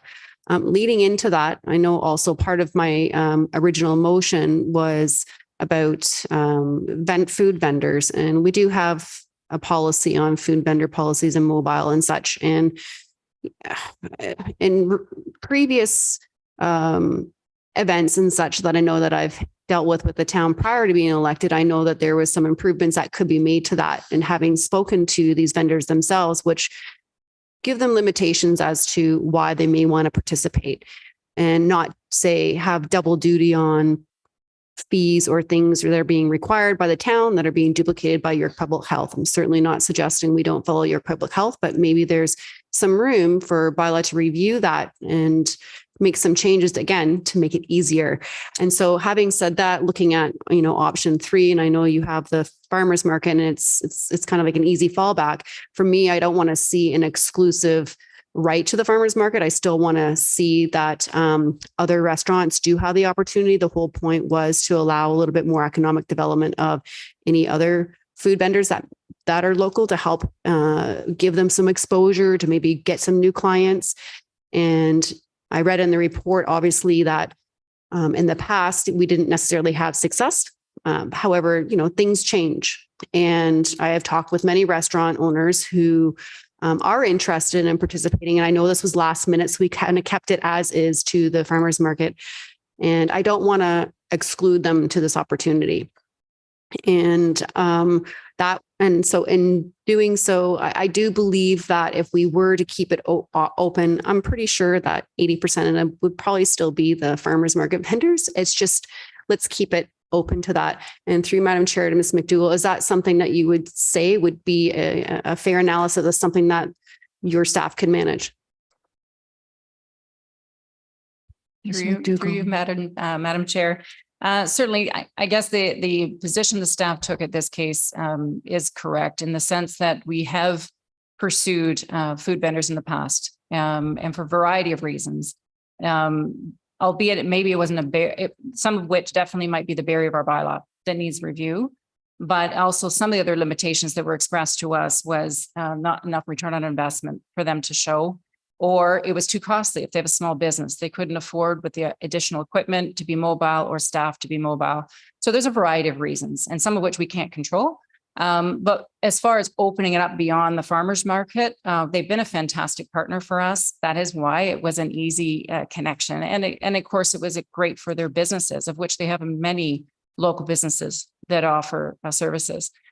If council wishes to amend and reopen it back up, that's council's wish. And in the meantime, we've got between now and next summer, working with my counter colleagues of the different department heads, looking at that bylaw related to the provision of food services and vendors. And hopefully we can come up with something that's a little more palatable if there is in fact something restricting them.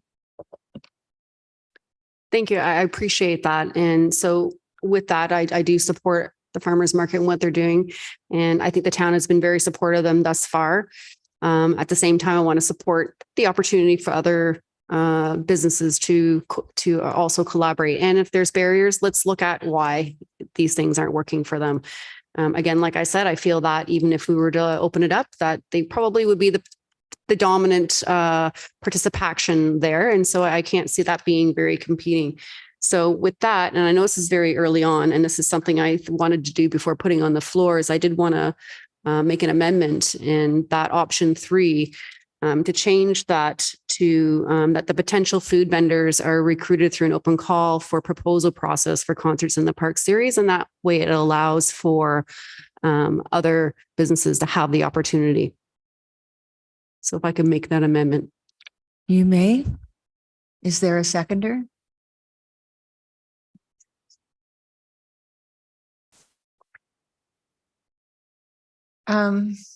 One second. Talk about it. Councillor Gallo? Any discussion on the amendment? Councillor Gallo? Through you, Madam Chair, to the clerk, is that the proper wording, call for proposal process for this type of thing? Or I'm not sure who, but whoever can answer that. Maybe it's Mr. Clerk, what do you think? Through you, Madam Chair, I have no issue with the wording. It looks fine to me. Thank you. Oh, okay. All right. Councillor Weiss? Recently, I was at an economic development workshop, and there were both restaurants and hotels there, and they were commenting on the music in the park, the dance in the park, how successful they are, and how valuable they are to the community. But they also lamented on the fact that they haven't been asked to participate and would like to, and they felt that many of their restaurants were empty because the events in the park are so beneficial and so well attended. So I support this amendment mainly for that reason, that we ought to be inclusive as opposed to exclusive. I appreciate what the farmers market does. It's in my ward. It's at Town Park. It's a well-run organization that serves the community. And in no way do I want this to be reflective on the work that they do in our community, because they're a valued partner. But I just wanted, I think, from an inclusivity and listening to other restaurateurs in the community, we either try to make a connection with the throngs of people that are at Town Park, with the businesses, and particularly in the business improvement area, and offer them the inclusion into this. So I'm in favor of this amendment. Thank you. I also support that. So we'll call the vote. All those in favor of the amendment? All those opposed, that carries. Thank you. Back to the main motion. Councillor Gilliland has the floor. Thank you. Thank you, everyone, for that amendment. I really do appreciate that. And I know any of the restaurateurs that are watching here tonight are really ecstatic about that as well. Of course, we are all concerned in our local small business here. We want to make sure everybody's feeling supported. It's been a tough go for not only the restaurant industry, but also other industries like arts and culture when they've been recovering through COVID, and they've been struggling with the paybacks. And I understand that they've had some extensions on their loans just through these tough times. And this does really help give them some opportunity, especially building businesses through exposure. And maybe some restaurants open during COVID and a lot of people just don't know they exist. And so this is really a good opportunity. I think this is a win. Thank you. Thank you, Councillor Gillen. Councillor Weiss. Yeah, my last question is really, I think, to Ms. McDougall. And so through you, Madam Chair, I wonder if I could get the information on the number of patrons served as opposed to the commissions that were paid for the licensed beverage. I've been looking through it and I haven't seen that number. I know you say there's thousands of people that arrived there and participated, but I don't see anywhere, and maybe you can help me with the number of patrons served. Ms. McDougall. Through you, Madam Chair, certainly we can get you the number of served, patrons served. I think on page 4 of 8, it does note that 180 or 140 beverages were sold. Gives you an idea of, I guess, the uptake, considering the number of patrons that are at our event. But we can certainly get you a number from the Armory as to how many actual people purchased.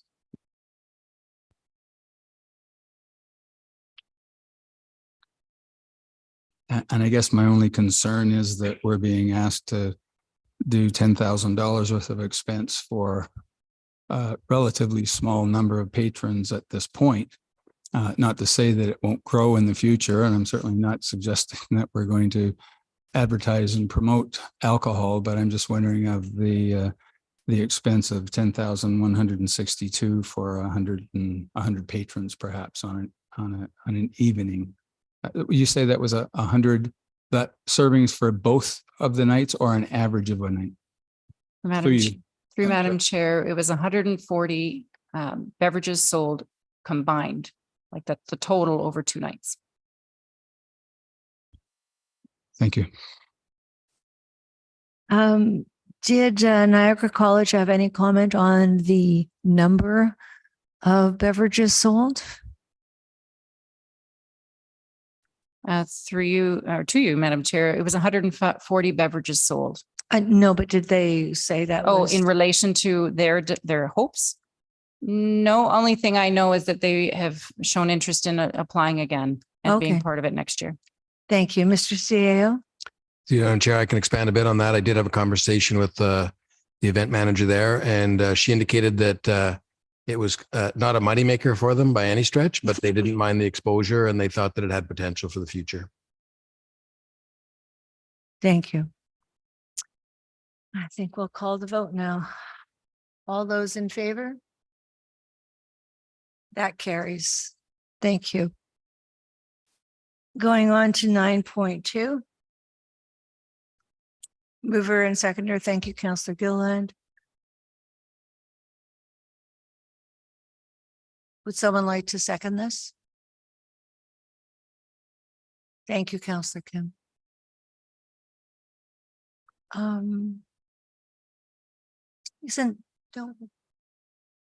Okay. Thank you. Sorry. Would anybody like to speak to this?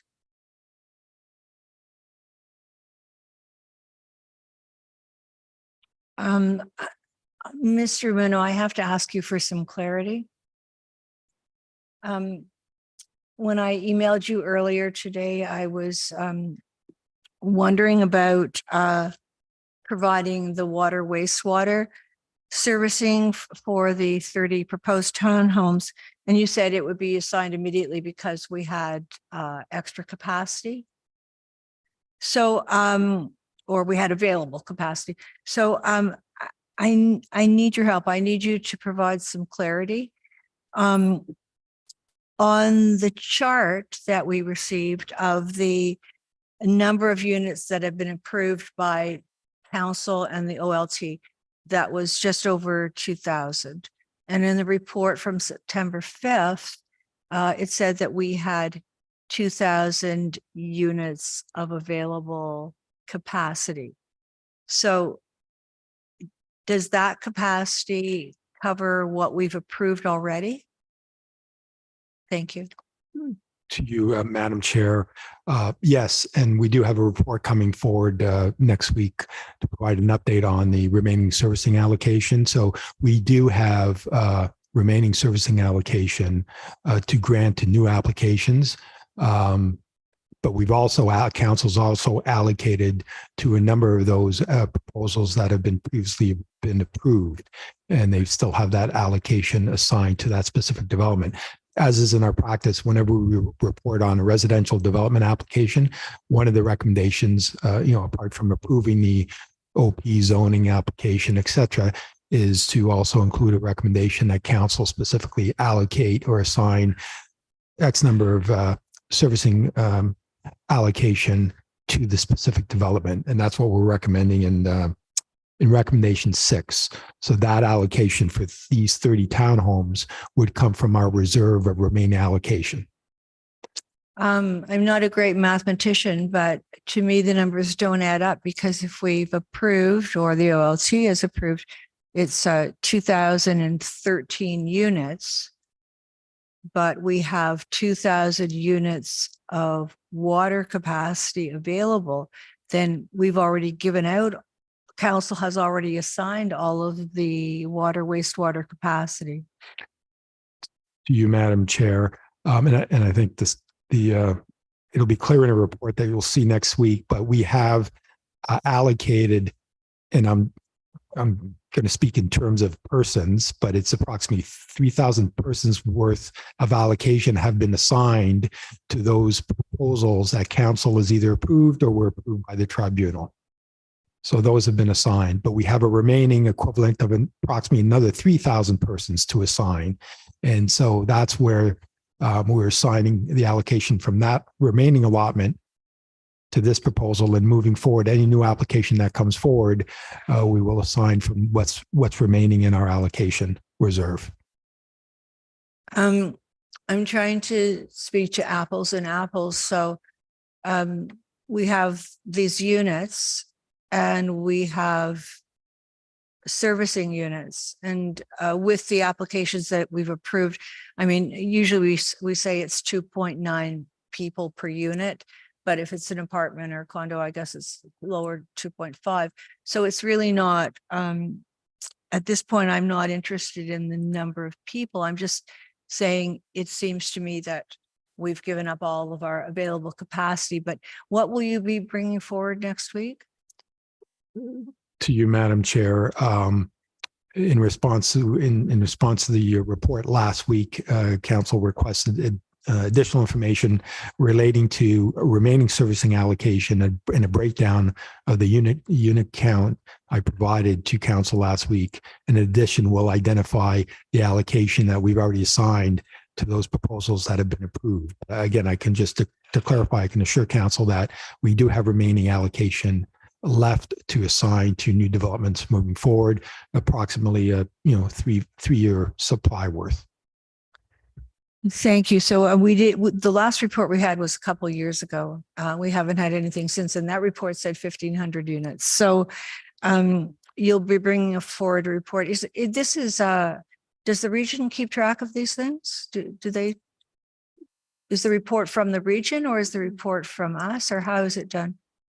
To you, Madam Mayor. So the last report we did to council was, I believe, in 2021. And so again, we work with the region with respect to, they assign us an amount, and then we take that amount and we monitor it. When we do assign allocation, that gets deducted off our list, and we work with the region on monitoring our servicing allocation. They keep a master list, and we work with them. We report regularly to them and just work together on what's left. And what we've done for next week is we reconciled the last report, and we've got additional information for council next week with respect to what we've previously allocated and what we have left to assign to future residential developments.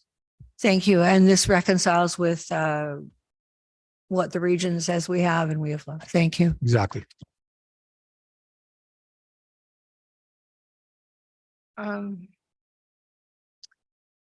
Does anybody want to speak to this? So I wanted just to speak to the height. I'm not as familiar with this property as some other councillors, but what we decide, I believe, was it 14.5? Mr. Mino, can you remind me what the height is? To you, Madam Chair. So the proposed townhomes through the zoning bylaw, they're requesting a maximum total height of 14 meters. They are 3.5-story townhomes. 14 meters. So the permission is 10 meters at the moment. Under the current is it similar 9? R8 zone, yes. However, if I may add, the medium density residential designation in the secondary plan allows for heights up to 7 stories along Wellington Street. But for buildings, not for townhouses. It speaks to maximum height, so it could be to all building forms, townhomes or apartment buildings. Okay, I'm very curious about that, as it will obviously set precedent for that area. Thank you. I'm done. Councillor Gilland. Thank you. Sorry, you made a comment about precedent. This is at the corner, through you, Madam Chair, to Mr. Ramuno. This is the corner of Leslie and Wellington, right? Through you, Madam Chair, yes, it's on the north side of Wellington, just west of Leslie Street, west of the Esso station, correct. Okay. Perfect. Thanks. My only comment, we can agree to disagree, is I look at that and think there should be more height because it's a main corridor. It's on a regional road. And there you've got the SARC there. Obviously, you've got another application coming along. If we're going to be doing any density, I would have said, give me more height there. That's just I know we can agree to disagree on that, but I just feel like that's a corner that probably would be appropriate for that. So I don't have a problem with this application, but I just wanted to clear it up when you said precedence because I wasn't sure. Thanks. Thank you. And I don't disagree with you, but I've never seen a townhouse application that has asked for anything like that height. Are these stacked townhouses? To you, Madam Chair, no, they are 3.5-story townhomes, condominium townhomes, 3.5-story. We have some renderings. We're working on the final site plan and elevations, but they do have what we'd call a sort of mansard roof, but 3.5-story townhomes with parking garage and 2 parking spaces per unit, one in the garage and parking pad, in addition to 6 visitor spaces. Thank you, Mr. Ramuno. Councillor Gallo. Just for reference, we can just look across the street from this very building, and I bet it's going to be very close to the height of those. Those are 3-story plus the roof, probably very close to that height. Thank you. 28 years ago built. Thank you. I've seen your place. It's gorgeous. Where is the half-story? Is the half-story the garage? To you, Madam Chair, no, it's the sort of within the roof line. I guess the best attachment is, I think, figure 5. Thank you. Thank you very much. Thanks, Councillor Gallo. Okay, let's call the vote. All those in favor? Opposed? That carries. Mr. Clerk, if everybody's in favor, do I have to call opposed? Okay. Technically, yes. Okay. On to 9.4. Could I have a mover and a seconder for this street banner program? I'll tell you, everybody's just ready to get their hand up tonight. Councillor Gilliland. Councillor Kim. Thank you. It's on the floor. Does anyone want to speak to this?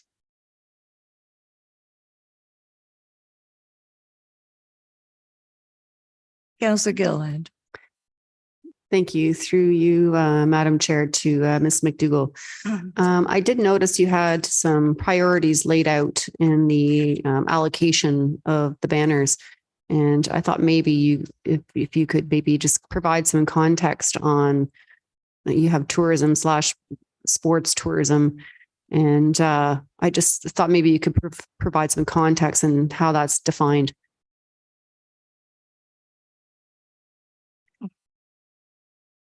Sorry, Ms. through you, Madam Chair, McDougall? scrolling to the page. I apologize for trying to find it on my screen. Certainly from a tourism perspective, as an example, if we locally, there's an organization where we host an international, national, provincial tournament site that could come to town that is a tourism opportunity, ultimately a sport tourism opportunity that we want to promote. That organization wants to promote, they could apply and be part of that banner program. That's the kind of thing that we're speaking of in that opportunity as well. There might be something local, our own, hopefully fingers crossed, our Tigers one day might host the national event. They may want to post something locally within Aurora. Those are the kinds of things we're speaking of in that header. Thank you. And I'm wondering if there was some sort of bucket for the BIA. I mean, obviously, you know, we want to attract people to come to our downtown. And as we transition, hopefully, you know, it does get to that vision of revitalization. Is that something that would fall in that bucket? And just an additional comment on that, there are some buildings down there that we have celebratory heritage on. So would heritage within that also fall on there? Because I think that when you are attracting people to come look at your cute downtown and so forth, and there's a heritage aspect. So for example, you know, the Oddfellows building celebrating 150 years old, and it's right in our downtown, and it's something to celebrate, and we should be proud of that. Is that something that would fall in that bucket as well? It just for context, when we say tourism, is it specific to a major event, or is this something that would also encompass kind of what we're trying to promote within our own town? Ms. McDougall. I think through Madam Chair, I think that the options are open. We haven't made it restrictive. We're not quite sure what types of inquiries we will get.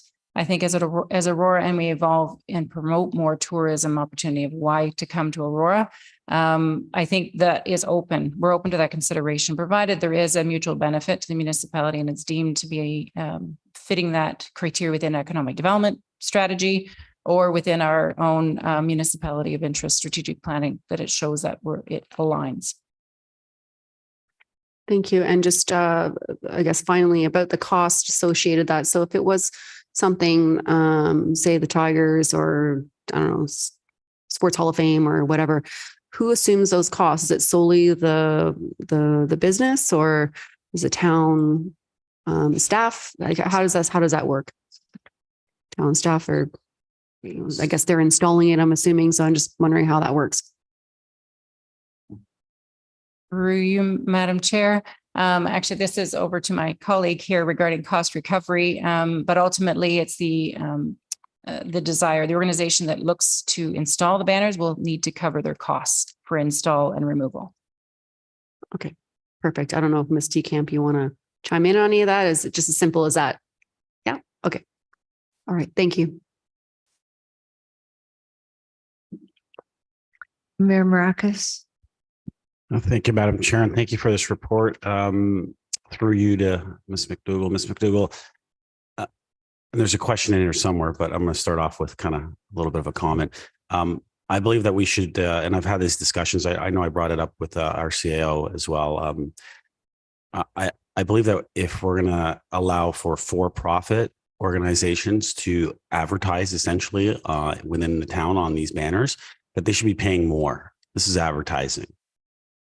The nonprofit, absolutely. I think that the way it's been presented, absolutely.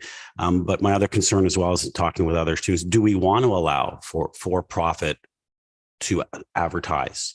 And so, I think that's the decision we need to make. If we do allow it, that's fine, but I think we should be charging a lot more. And I know that we've looked at other municipalities and what they charge, and they do charge a lot more in some instances. So I think that for that instance, that's what we need to do when it comes to that. And then also the question is that, have we looked at what's not allowed? And do we have criteria of what's not allowed to be put up? Yeah. And how do we make that decision?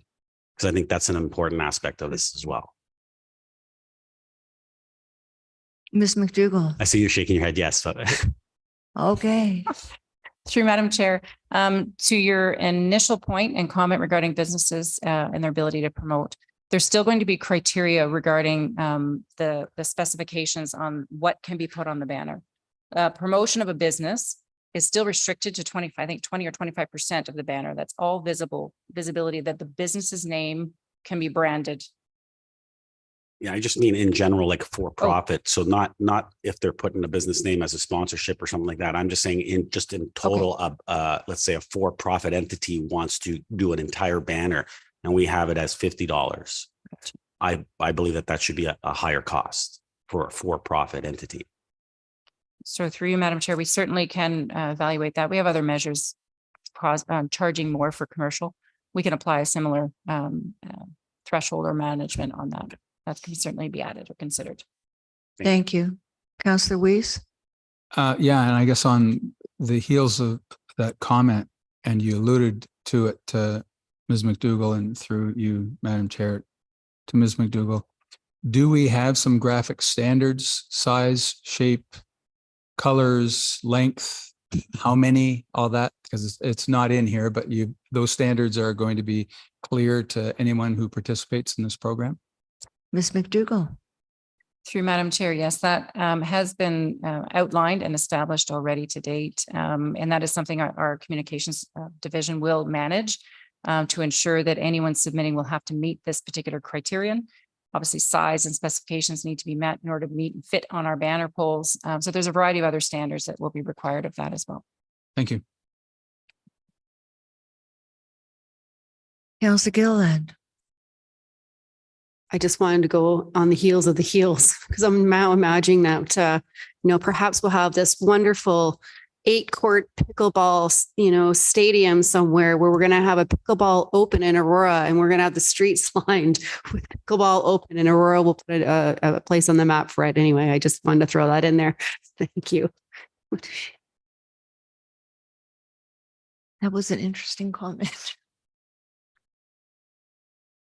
Following on the mayor's comments, when we approved St. Andrews College to hang all those banners, and I believe we could call it a business, there were a lot of local businesses who felt that they were being treated fairly. So I would like to see local businesses be able to advertise as long as there are certain parameters. I don't know. Businesses are, unless they are big, large businesses, a lot of businesses are really suffering now.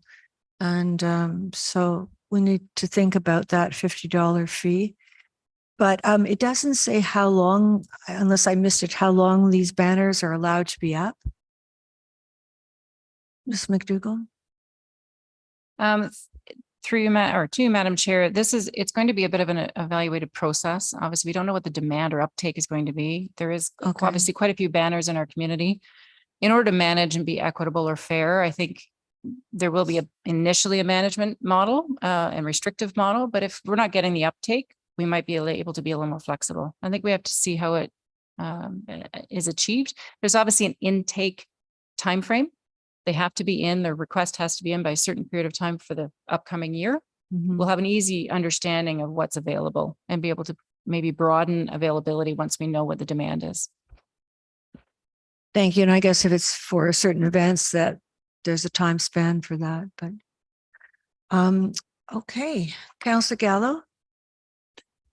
Thank you. And I don't want to belabor the point that Mayor Maracus brought, but I'm in agreement, and I assume under eligibility is where we would determine who and what can be put on the banners. And there's a first, second, and third priority. The first one is us. The second one is speaks to nonprofit organizations, and so does the third one speak to nonprofit organizations. So where would a for-profit organization have the ability to apply for advertising on the banner? Through you, Madam Chair. For you, Madam Chair, it is in the third priority. It's the last sentence where for-profit organizations within town limits would also be eligible. So they're in the third priority. Yeah. I see. So we're putting both of those into the third priority. It's a little confusing, but okay. Thank you. Councillor Thompson. Thank you. Just a couple of points. I do share the concern with regards to opening up the program for for-profit businesses, because I think most of the policies and guidelines outlined in the document really gear more towards nonprofits, as opposed to taking into consideration the potential impact with regards to allowing commercial or profit businesses to also advertise and some of the fallout that may happen. And so, perhaps it's a phased approach. Maybe we just focus on nonprofits in this first year and then look to expand the program after we got some more familiarity with it. Or perhaps just have some further conversation between now and next week and really take a look at what may or may not be the pros and cons of doing that in that sense, and have further discussion next week. I think my only other second piece, and I was glad to see it in the guidelines, in the second document, where it talks about the general provisions about, at the end of the day, the appropriateness of the material will be governed by the town at our sole discretion. But obviously, you want to make sure that our Mr. Serio and the legal team have thoroughly vetted that document to be able to ensure that there's a good process there. But I'd also like to see, from my perspective, that authority be delegated to staff. The decision be with staff and not become a political decision or is debated around this table. The guidelines are clear. The authority is given to staff to make that determination, and the program rolls out from there. Thank you. Thank you. Okay, I'll call the motion. All those in favor? Opposed? That carries. We're now at 9.5. Review of York Region Planning Transition Plan. No. I'm sorry. You're moving. Thank you, Mr. Mayor. Do we have a seconder? Thank you, Councillor Thompson. Okay. Would anyone, thank you, Councillor Gilland. Thank you, through Madam Chair to Mr. Ramuno. There was a lot covered in this report about this transition, but there's still a lot of ambiguity as to the financial burden on the municipality as far as the position of planning staff, because obviously some of the responsibility is going to lie on us, the municipality. And I was wondering if you had any context or information about that. Didn't seem to be clear in the report. I'm not sure who that would be to. Who wants it? Mr. Muno, you're on. Through you, Madam Chair. So the gist of the report, Regional Council directed regional staff to consult with the local municipalities and report back on the regional staff's proposed transition plan in response to Bill 23. And when that takes full force and effect with respect to the elimination of the upper tier planning responsibilities. So there's a transition plan, and we stipulated under the Planning Act. So we've been asked to comment on their transition plan, and primarily, I mean, I don't really see a financial impact to the local municipalities. We are currently carrying out our planning review function.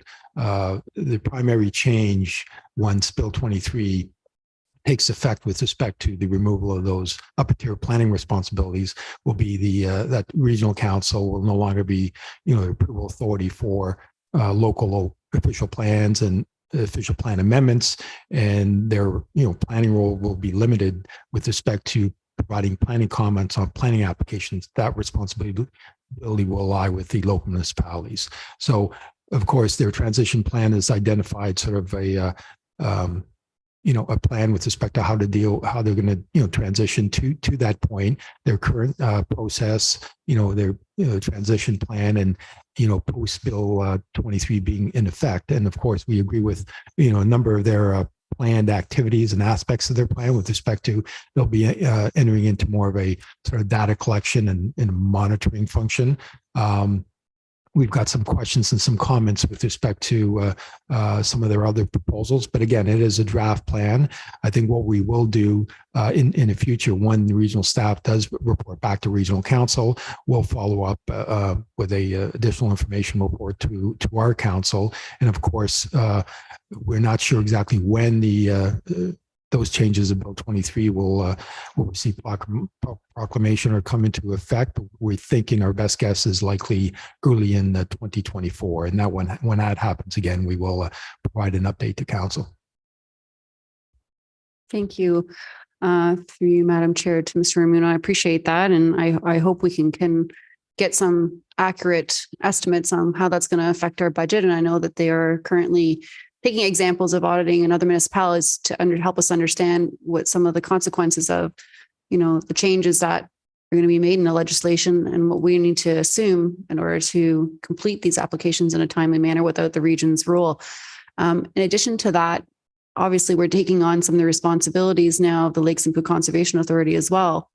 So I didn't see any reference to any of that in that department when it comes to the environmental side. Was that something that is not something you meant to include, or we're going to receive something later, or if maybe you can provide some context?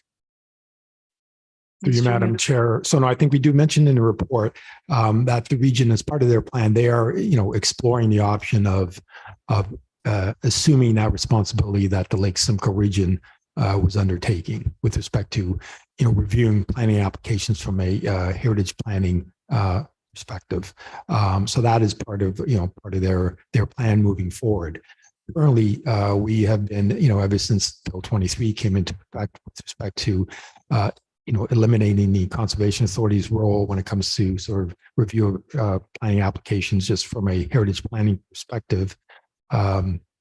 We have been retaining consultants to conduct a peer review of applications. And so that seems to be working well and moving forward. And again, there is no financial impact to us. And moving forward again with respect to the changes of Bill 23 as they affect the removal of the regional planning responsibilities, I don't see any financial impact to the planning department moving forward.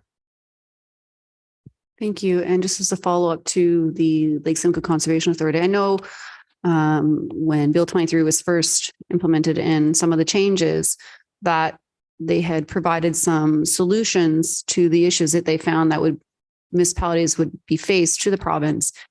And as a town and municipality for providing comments, is there any support from the municipality in regards to some of those solutions to be able to consult with the LCRA and various specific skill sets that they have that we don't? Is that something that town staff or the planning department would support as utilizing their services on a consultation basis or of sorts? Through you, Madam Chair, I actually met with myself and my manager had a meeting with Conservation Authority staff today. So we meet, regularly. They're still involved in our planning review process of applications. Again, Bill 23 essentially removed their role from sort of the heritage assessment component of applications, but they're still involved when it comes to any, if there are any hazard lands, wetlands, also any major applications, they're still required to review them under the Lake Simcoe protection plan. So no, we're still working closely with the Conservation Authority. Thank you. I guess I just wanted to see some supporting comments that are sent in and how we want to maintain those relationships. That's what they're there for. That's their expertise.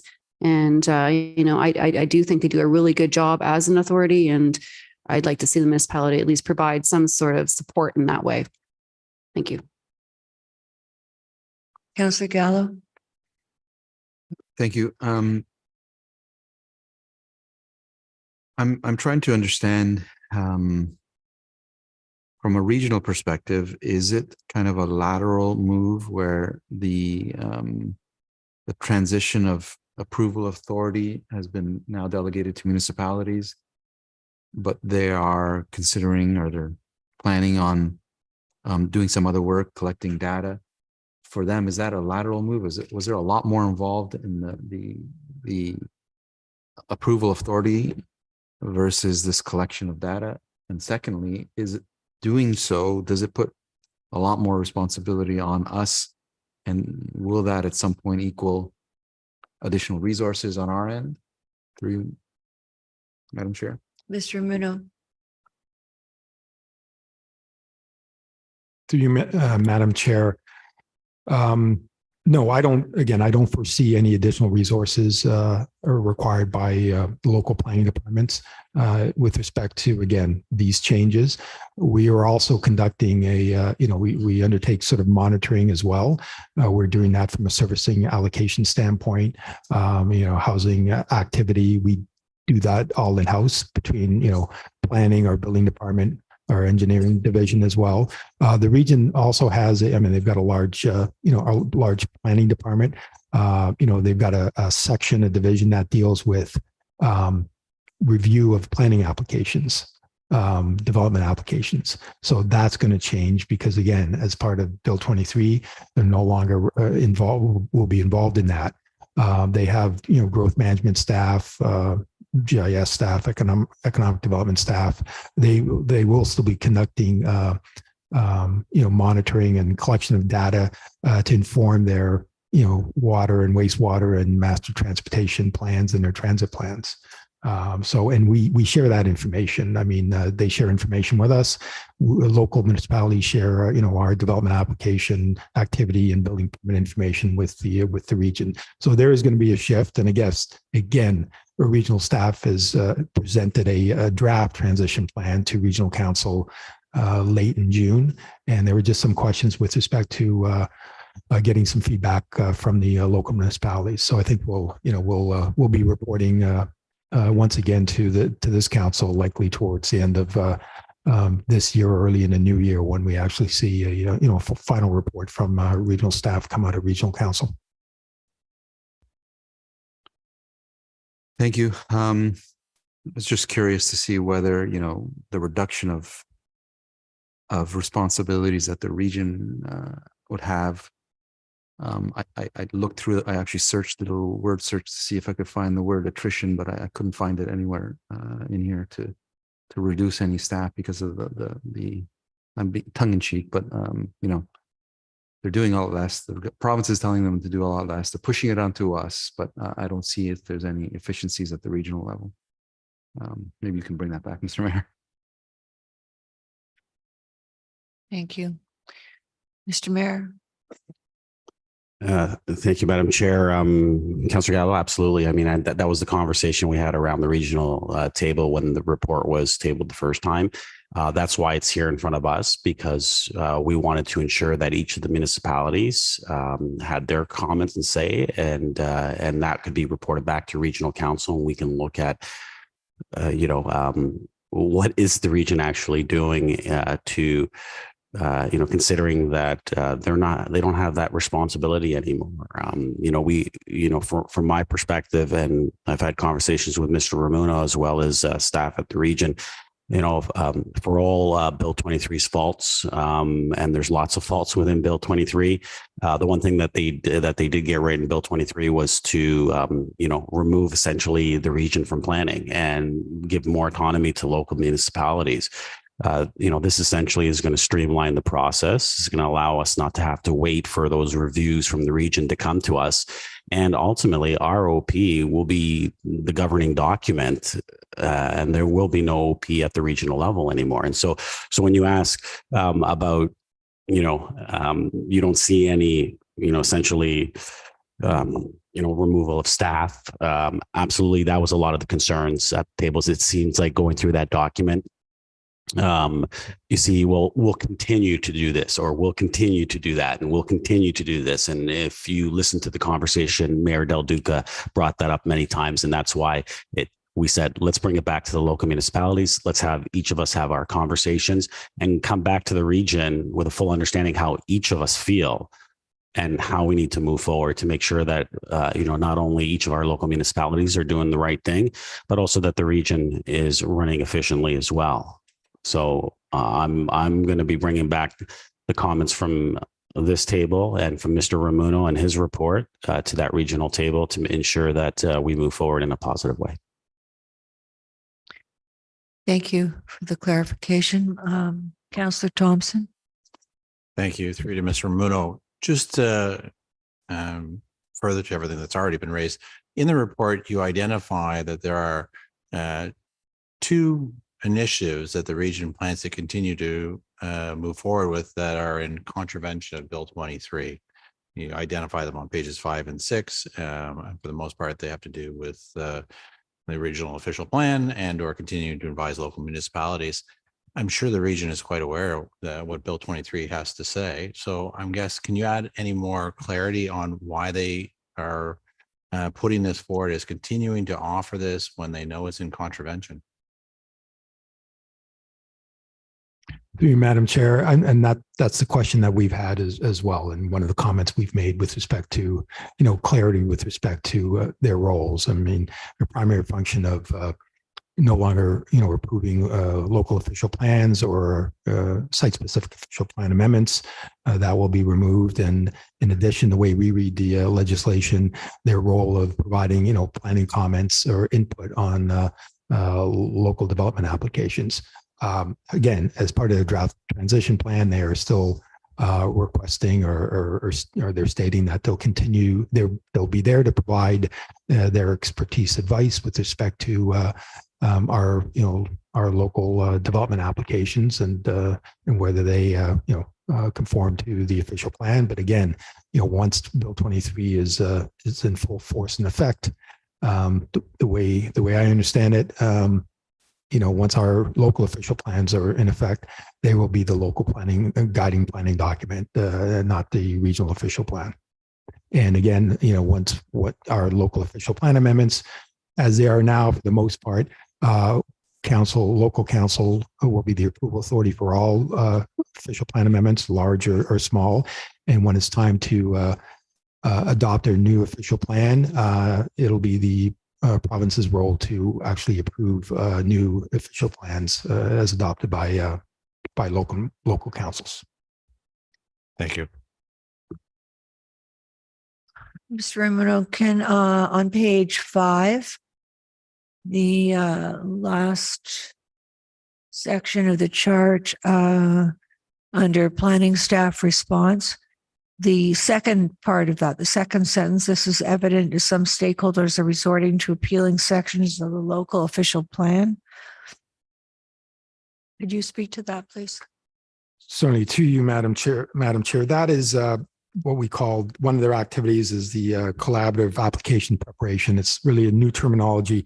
It's really our existing pre-consultation, pre-application consultation process that every municipality has. So the region embarked on a study about a year ago to try and to coordinate and try and implement a region-wide standard sort of pre-application process. And so they've come up with a new name for it, the collaborative application preparation. But what we are hearing, there are some municipalities that are really changing the way they deal with pre-applications and the in that framework. And some we are understanding that some of those municipalities that are now incorporating that into their official plans may be open to appeal because they are just they're not actually streamlining in some opinions, they may not be streamlining the process. Again, we are not proposing to, as part of our official plan update, we are not proposing to change or with a wholesale change to our pre-application process. It's been working well for us. We have discretion at the local level to determine, what we require to form or to deem an application complete. And we have that discretion as we work with the applicants to require additional studies at any time if if a division or department or an agency requires additional information. And again, that has been working well for us, and we'll continue to work with the industry and our various stakeholders and agencies, ensure that we have, when we do receive an application and as we process that and circulate that we have a complete application. And if there's anything missing or if there's any questions or additional information required, we have the discretion to ask for that additional information from our applicants. Thank you, Mr. Romano. So from our stakeholders that are appealing sections of the local official plans, are we referring to developers? To you, Madam Mayor, yes. Thank you. Okay.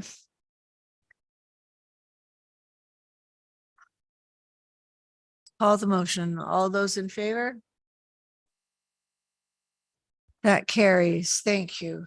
I'm sorry, folks, I missed the break, but as we are almost at the end of the meeting, my apology. So we have notices of motion, no regional report, new business. I'll start with Councillor Kim. Do you have any new business?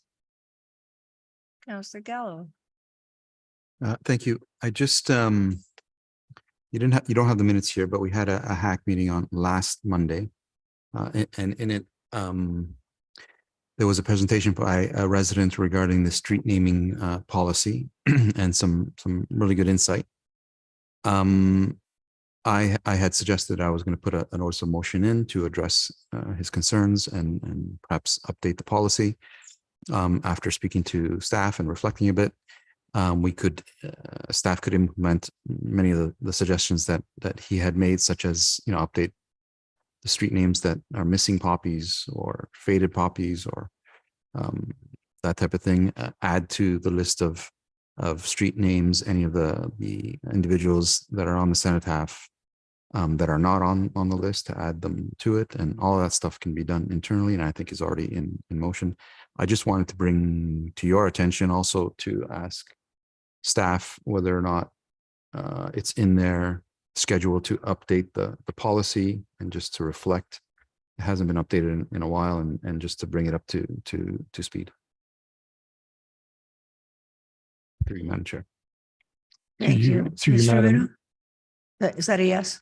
Yes, through you, Madam Chair, we can certainly look at putting the update to our street naming policy on our work plan program and reporting back either later on this year or early in the new year. Thank you. And just to confirm that some of the stuff that was identified is underway or is being done, poppies, the adding names and all of that. To you, Madam Chair, yes, the addition of adding additional names to our street name list is something that we can staff can do immediately. Thank you. And just for clarity, we've given delegated authority to staff to do all of that. Doesn't require council approval. And I think and obviously any resident can delegate to council, and I think it would be helpful if all of you saw the presentation that he did at the committee level. That's it. Thank you. Mr. Romano, can we add Merlin's Hollow to that list? Street names, we can take a look at that. I think about it. Okay. Mr. Mayor, any new business? Councilor Gilliland.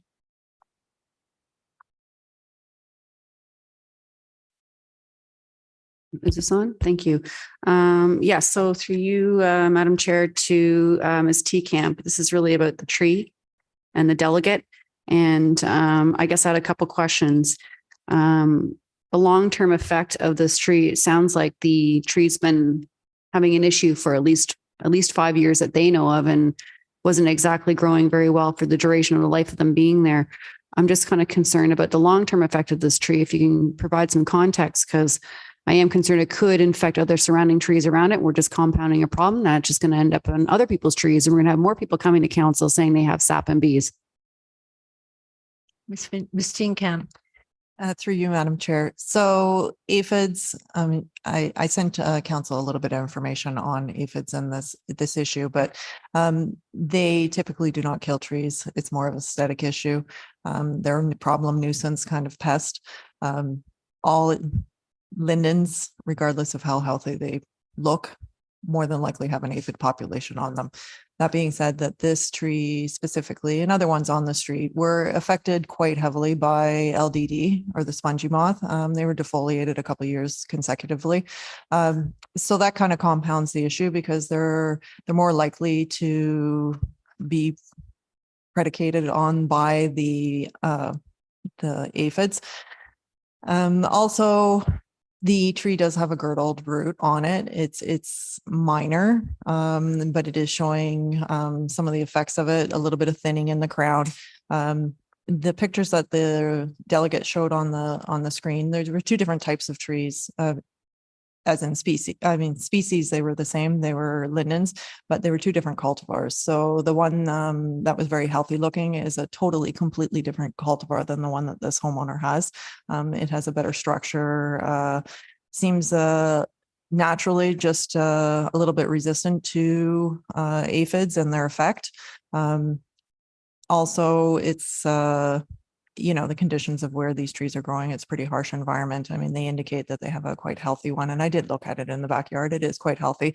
But out on the boulevard, there's less topsoil. They're affected by salt. Soil conditions are less optimum for the tree. Long term, it's healthy.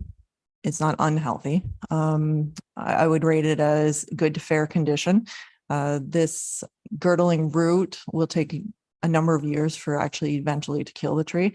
That being said, continued factors, if LDD affects it, drought, all those things lead. So it's a number of factors that are contributing to the overall health of the tree. But currently at this time, there's nothing structurally unstable about it. It's not a hazard, other than that the wasps are a secondary issue and problematic for somebody who has allergies within the house. Thank you. Okay, I understand that. I'd be interested to know what the cultivars are. I do know the species of the green spire and so forth. Also the stickiness from the aphids as well. So it does cause a problem. So, here we are 5 years later, they're having this problem and, they feel lost on what to do. And I'm really not understanding what solutions are available. If it's, the town spraying it, sounds like it's not working. Clearly we got to help these guys out and they shouldn't be living with this nuisance tree. We planted it, we chose it. It had LDD. We knew it was a situation that was dire and we were trying to get a handle on it, but I feel like we need to support them in some way. So what options are available? And to Councillor Thompson's point, is there a way to work with them if they wanted to replace a tree at their cost? Are those conversations open? Through you, Madam Chair. Certainly we are open to that. It's the loss of the canopy cover. There's a fair bit of expense with the removal of the tree, the stump grinding and the replacement of the tree. It doesn't mitigate the fact that, one of their larger concerns is, their lawn and roots and the fact that it's taking away from their grass. So replanting another tree is just going to continue to perpetuate that issue. But certainly we could work with them, do a removal. It is about the canopy cover loss and replacement. So certainly we would like to see a tree planted back in place. Thank you. And I understand that option's there. But as far as the treatment for the actual aphids, it sounds like you were doing some work as town offered to continue to try and mitigate this. I can only understand. I can't even imagine what it feels like every day going into your car and it's covered in the sap, sticky stuff. And thank goodness they're not allergic to bees, but could you imagine every morning they're waking up and thinking, oh my gosh, am I going to get stung and blow up like a puffer fish? I just feel like, maybe we should do more to, be able to get the aphids under control if that was not an option for them to want to replace.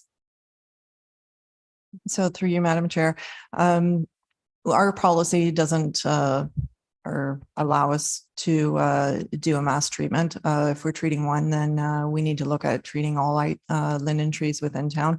We do get a number of complaints a year. As I indicated, we talk about the seasonality of it, the short-term effects. Different trees have a different threshold and a different number of aphids preying upon it a year. So those things being said, I think that ultimately we could replace the tree, we could plant an additional tree. And if we were to treat it, the optimum way to treat it is through an injection. There's a couple of different types of product, and when you do the injection with them, they're not natural. So it is killing everything else that is, good within the tree from an insect point of view. So it's similar to injections when we did related to EAB. We had a couple different products, but the one that is the natural product for EAB is not applicable to aphids, unfortunately, and everything else on the market is a systemic insecticide. So those are just things that we need to consider if we were going to continue to do some treatment, and we'd need to look at potentially offering that to all residents in town that had issues with it. I mean, I thank you through Madam Chair. I mean, I understand how that could open up a different can of worms, but I feel like, we're at a crutch here to where it's like, are we just going to abandon our residents who are having this issue? It's obviously, this is not isolated to where it's like, oh, it's just a bad year for aphids. It's just a bad year for LDD.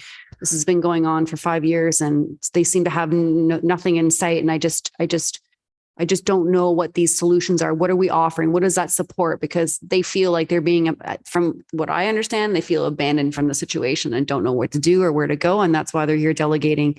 So if you could just offer to me what it is that we can provide and what kind of solutions and choices that are available to them, that would really give me some comfort knowing what we can do for them.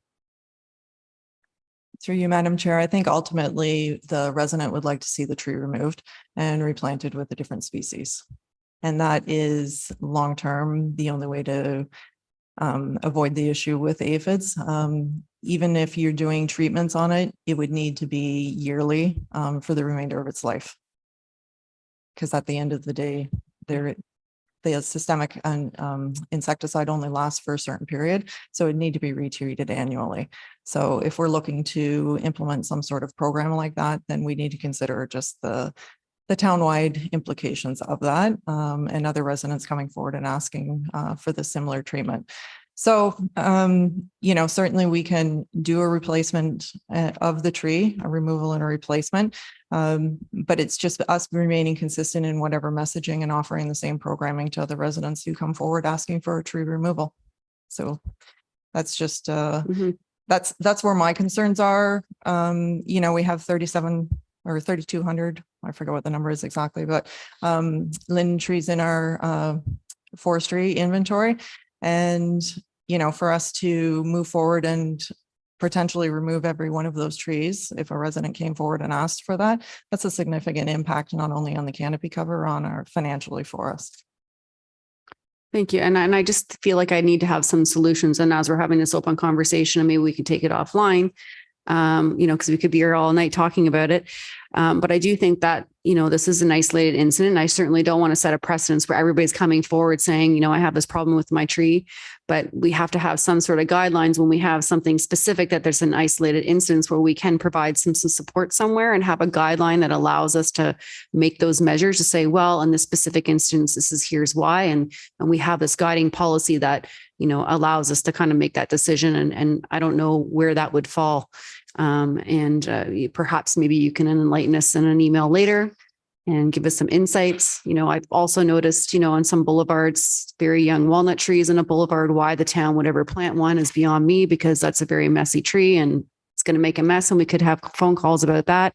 I know myself, I have one and I can't use half my driveway because it would crack the windshield. So, you could get those phone calls. So I don't know if we have policies in place where we're being kind of forward thinking. Linden trees, yes, they are a nice tree and perfect for that. So I think there's messy trees. And then there's, if something is diseased or has something, how do we make those supports? Because I don't think it's fair that they now have to live with bees and aphid poop and this stickiness for the longevity of the entire life of it. No one knows they're buying a house that's going to have a tree that's going to do that. And they need to have some choices with replacement or something. And I think that's what needs to be clear. Thanks. Thank you. Mr. Weiss, do you have any new business? Okay, how about public service announcements? Thank you. The Salvation Army Mental Health Gala is at Northford Church on Thursday evening. So tickets are available for that. So those people who are interested in working with the church and the Salvation Army are still available. The tickets are still available. So it's Thursday evening. You can get the tickets on Eventbrite. Thank you. Councillor Gilland, I'm afraid to ask you. Skip me for now. Okay, Mr. Mayor. Just have two. One is the Aurora Chamber of Commerce is doing their celebrity sports dinner, which is September 28th. They'll have Wendell Clark as well as Raymond Bork there, and Ken Reed from Sportsnet will be emceeing. It's going to be an exciting evening, and I would recommend that everyone, if they have an opportunity to get a ticket, they just need to go to the Aurora Chamber website and reach out to them, and they can get a ticket for that event. Also, this weekend, Saturday, is our Multicultural Festival at Town Park. I believe it starts, Ms. McDowell, 11 a.m. I don't have it in front of me. 11 a.m. Yes, thank you. So 11 a.m.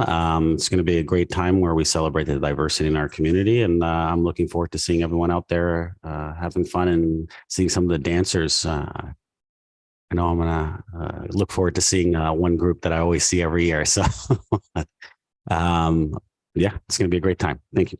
Thank you. Councillor Gallo.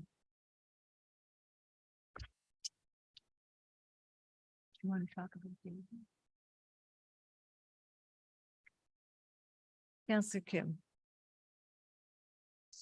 There's Central York Fire is having their annual open house.